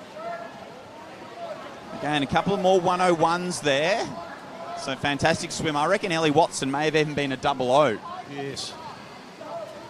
So just picking up the earlier point quickly, there's no sport that a 12-year-old can get exposure in the heat of battle to an open company national international swim athlete. You can't be around the Collingwood Football Club when it's playing on the day. When you're a 12-year-old, you can only sit in the stands. You can't be on the ATS track when Usain Bolt swims. But in swimming at this meet, there's 12-year-olds that will never forget what they've been able to compete in this weekend, because they've been done at the same time as some really top swimmers. Yeah, I still remember swimming at those Open State Championships back in the late 90s, early 2000s, when Michael Klim, Matt Welsh were jumping in, winning gold medals, and you were in the same lane as the warm-up pool. Exactly. There you go. Well, the leads changed with EC Yarra Plenty Waves now in front, whilst we were being rather nostalgic there, and they hold about a body length's lead there. Taylor Watson and Hana Dukova. But it's Taylor Watson, by the look at it, who's really done well here. And I'm going to guess that Ellie Watson is her sister, so it's another great thing about relays. You get to swim with your family members. Well, I've the pleasure of being the father of two girls who are 18 months apart from one another, and they've done countless relays at state and national level, and it's a source of great fun for all of the family. So Yarra Plenty Waves will take this opening heat out ahead of Doncaster Templestowe. So they touch in a 4:08.61. Just a fraction above their entry time, but certainly a really impressive swim, I think. There were some very, very fine technical features of that Yarra Plenty club there. Yeah, it was unsurprising. It was really impressive, the quality of changeovers across the field. There's a number of ways in which you can effect a changeover these days, Nick, and if the viewers are watching the changeovers, they'll see some various different ways. And did you want to sort of explain briefly how it works? Basically, the rules are your toes still need to be on the blocks when the swimming coming into the walls. Or any part of your foot. Hand touches the touchpad. Yeah, any part of your foot. You just have to have some connection with the block, which is going to be your toes, because they should be the last thing to leave the block. Yes. But you want to use that extra momentum compared to a traditional start. So you'll see a lot of these athletes swinging their arms, stepping forward to get as much momentum off that dive as they possibly can, and that little bit of extra timing with the advantage of that changeover. And it's the stepping forward that I was referring to specifically. It's extremely common in America to see the Americans do this, and not only at international level but at college level, which is finding its way into Australia now. And so that's why you'll see some of the swimmers almost looking like they're having a running start at it. But that requires a lot of practice. Oh yeah, there's no way you can get it right first time, especially as you'll see some of them choosing the behind the kicker step over, which is probably the latest craze. It's a craze, all right. I'm not sure on the... Oh, you're not a fan of it? I'm not sure if it necessarily provides the extra benefit compared to the risk. Well, that's a paper. You should write a paper on this, Nick. There's a paper for that one. As long as you execute whatever changeover you're doing well, then it's the right changeover for you. No one will thank for your fancy start if you've broken, though, of course. No. And the flying start like that, there's a lot of variables that you can't control, namely the touch. Yeah, the number one swimmer is the most important swimmer in that changeover is the swimmer swimming into the wall, exactly, finishing on a full stroke, so that the person on the block can trust them and know when to go. So Olivia Lafoe's taken it out for Nana Watting, Lana Torrance on one side and Sienna Shepherd on the other, but Holly Neville's taken it out in first place at 12.72, if you don't mind, and she is on fire tonight. So a bit of pride on the line. Yes. After she took out that 100 freestyle title, she will want to be first to touch at the end of this opening leg. Oh, Dominique Hart's only rolled out at 27.88 after a 1500 too, if you don't mind, for third. Shows that she's got some speed as well as endurance. Well, it's Alana Torrance in second place, but it's Melbourne Swimming Club still in front. Holly Neville is cleaning them up at this stage. It's MLC second and Propulsion still in third at the turn. The Vic Centre, Sienna Shepherd, I think, is in fourth place now for Vic Centre. But it's Melbourne who have 56.04, which is pretty quick. We'll see if they've got enough population in the club to hold this. Looking behind their blocks, they do have 4 strong swimmers, but the teams in the centre of the pool often probably have 4 exceptional swimmers. Well, Charlie Millard's going head-to-head with Abby Carney here at the moment. And you would think that they can bridge some of this gap. There's a terrific underwater by Charlie there. What a beautiful swimmer Abby Carney is. That's been said a couple of times tonight. But Andrea Tolentino is still leading this race. And Andrea is really strong under the waters, I noticed, through the age group championships. And getting out to 7.5 metres off that turn. Caitlin Huell, sorry to interrupt you, Nick. She's taking some water off the 3 of them too. Yeah, so it's going to be nice and tight between these top 4 teams, all within a body length at the halfway mark. It's all evened up now. It's all evened up now. There's not much in this. It's...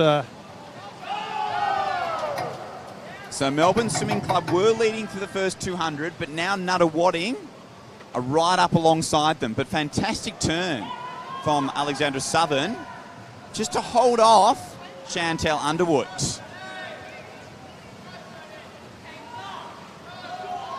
So they maintain their lead, Melbourne Swimming Club. They're not giving it up lightly. With Nuttawading in second and MLC in third. And Marisa swimming in the unusual position of third in this relay. She has been anchor a number of times this meet. Now it makes sense. They were giving Mackenzie Hunter the longest rest for MLC possible post 1500. Well, Melbourne still maintain their leads as we go through to the last change. None are hunting down. The Nunna coaches are starting to lose their pyjamas now as they hit the lead. So it's Abby Harrington from Nuttawading has now taken over the lead and extended it out to half a body length over Madison Cooper from Melbourne. So it's Madison Cooper come from Geelong, who's swimming in second place. We haven't seen Madison much at this meet, but Nunna are out in front. Madison won't go away in the second 50 because she is strong over those distance events. But it does look like Abby Harrington is just gradually extending the lead. She's a very experienced swimmer, Abby Harrington. Nunna must be feeling threatened in the point score. They're very vocal at the moment, Nick. But it's Nuttawading. We love the last relay of the meet, and Nuttawading do take it out. Big go. The new kids on the block have come second, and Chloe Millard has taken MLC into third place at 3:52.77. I'm sure that's Mackenzie Hunter swimming in lane for MLC. Have they dropped Chloe? It looks like there may have been a late change that might not have been updated on the scoreboard. When in doubt, player Millard, I thought was the moving thesis there. But I can't see her face, Nick. Apologies, Maggie, if I've done you a disservice there. I think you're right, Nick. She's having a well-deserved rest. As all our swimmers look like they're satisfied. Well, but tired. Oh no, there's a DNS there too. So MLC have been disqualified. What is that? What is going? That's a did not start. Though we have had some touchpad. We have had some touchpad issues throughout the meet with erroneous times randomly popping up. Especially in lane 9. Lane 9 seemed to be winning every race of the meet for a while. MLC didn't swim their B team. That's what it looks like. So some parents have said to the kids, "You've had your fun. Have some dinner. Go back upstairs for an hour and then go to sleep." So anyway, we have two more medal ceremonies before we conclude this evening, but.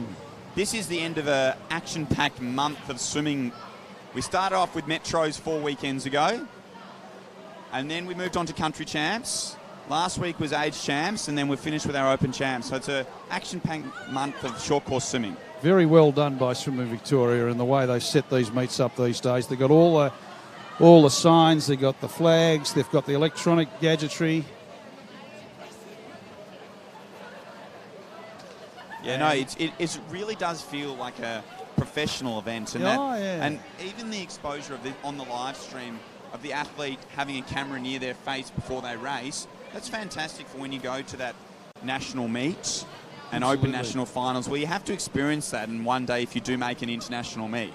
Absolutely. And I must say, the sort of atmosphere that travels with this short course meet is an atmosphere that does not get replicated at the higher levels.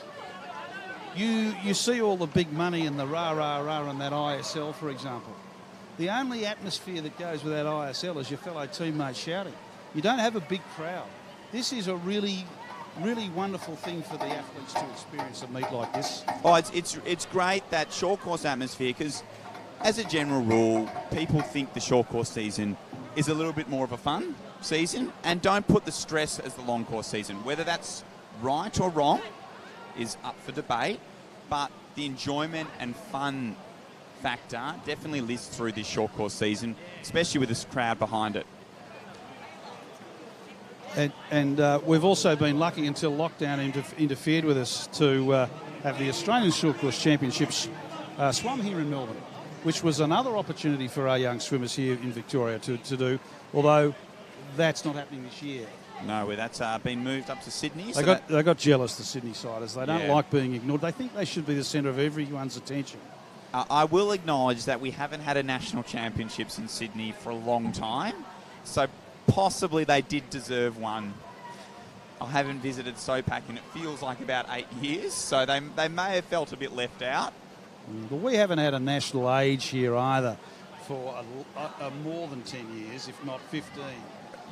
It was before my time. Yeah, and Swimming Australia have got a view that we can't stage national age, and I really don't know who gives them that sort of advice, because we effectively run a national age 6 times a year here. So be that as it may, Swimming Victoria, and I want to get back to this point, have stepped up big time over the last few weeks, and ably led by Jason Helwig, and he's got an events team as well, which is very important. Some people that are quite experienced in all sorts of different events, and I want to say thank you to Jason and all his team for putting on what's been a very exciting meet this weekend. Oh, it's been fantastic. It's the past month of action has been fantastic. The amount of personal best swims has just been out of this world. Yes, you made that point in commentary last weekend, and you can never make the point enough. It's too easy to be blinded by the lure of the medals or any other thing you want to be blinded by. But at the end of the day, you can never do more than your best. No, and swimming, one of the negatives of swimming is we always do compare ourselves to our personal best, because that's the time that goes in the program. And so you look at it, and if you don't hit a personal best, you think you're a failure. But the number of swimmers who have managed to swim a personal best is incredible. And then even those who didn't quite manage it, how close that they were getting to their best ever performances. It's often said, of course, that it's all about the time, but to truly understand the sport, or any sport, it's not all about the time. It's all about the journey that you've taken and what you've overcome and where you've got to as a whole assessment of a long period of time, which is where the ledge is drawn. Yeah, and what it's great to see is, I reckon these days, more and more swimmers, when they finally decide to leave the sport, are leaving with a smile, which you can't ask for more than that if they've enjoyed their time in the sport, as we now have the medal ceremony for the 4x100 freestyle men's event, with Propulsion receiving their gold medals. Congratulations to all the team at Propulsion. We are missing our silver medalists currently, but Nuttawading have collected their bronze. So we've just got one final medal ceremony to go before we conclude this evening's action. And a lot of these swimmers now will be preparing for those Australian Short Course Championships, which start just over a week and a half. And there's been some really exciting things that have happened in swimming generally. We see the Americans come, or some of the Americans come to Sydney next week. So if you're a total sports addict, as both Nick and I are, you can watch the duel in the pool up in Sydney. And then the Romanian broke one of the untouchable records of swimming yesterday in the 100 free. And anyway, let's get back to what's exactly happening here. Nunawading A women have comprehensively won that gold. Is that Melbourne or MLC? That's in Melbourne. Second place is Melbourne, and in third place MLC. MLC, their shirts look very similar. And it's great to see some young Geelong swimmers who are doing the medal presentations there. Yes. So there was a role reversal. Some of the older, mature swimmers did the presentations last week, and there it is. Well, it's been wonderful to witness this event this weekend. It's been most fortunate to be able to sit here and chat with you, Nick, as well as to commentate on what's been a really fun night tonight. Yeah, thank you, Stephen. So we look forward to seeing you again next time here on Swim TV. But for now, goodbye. Bye for now, and good luck in the business.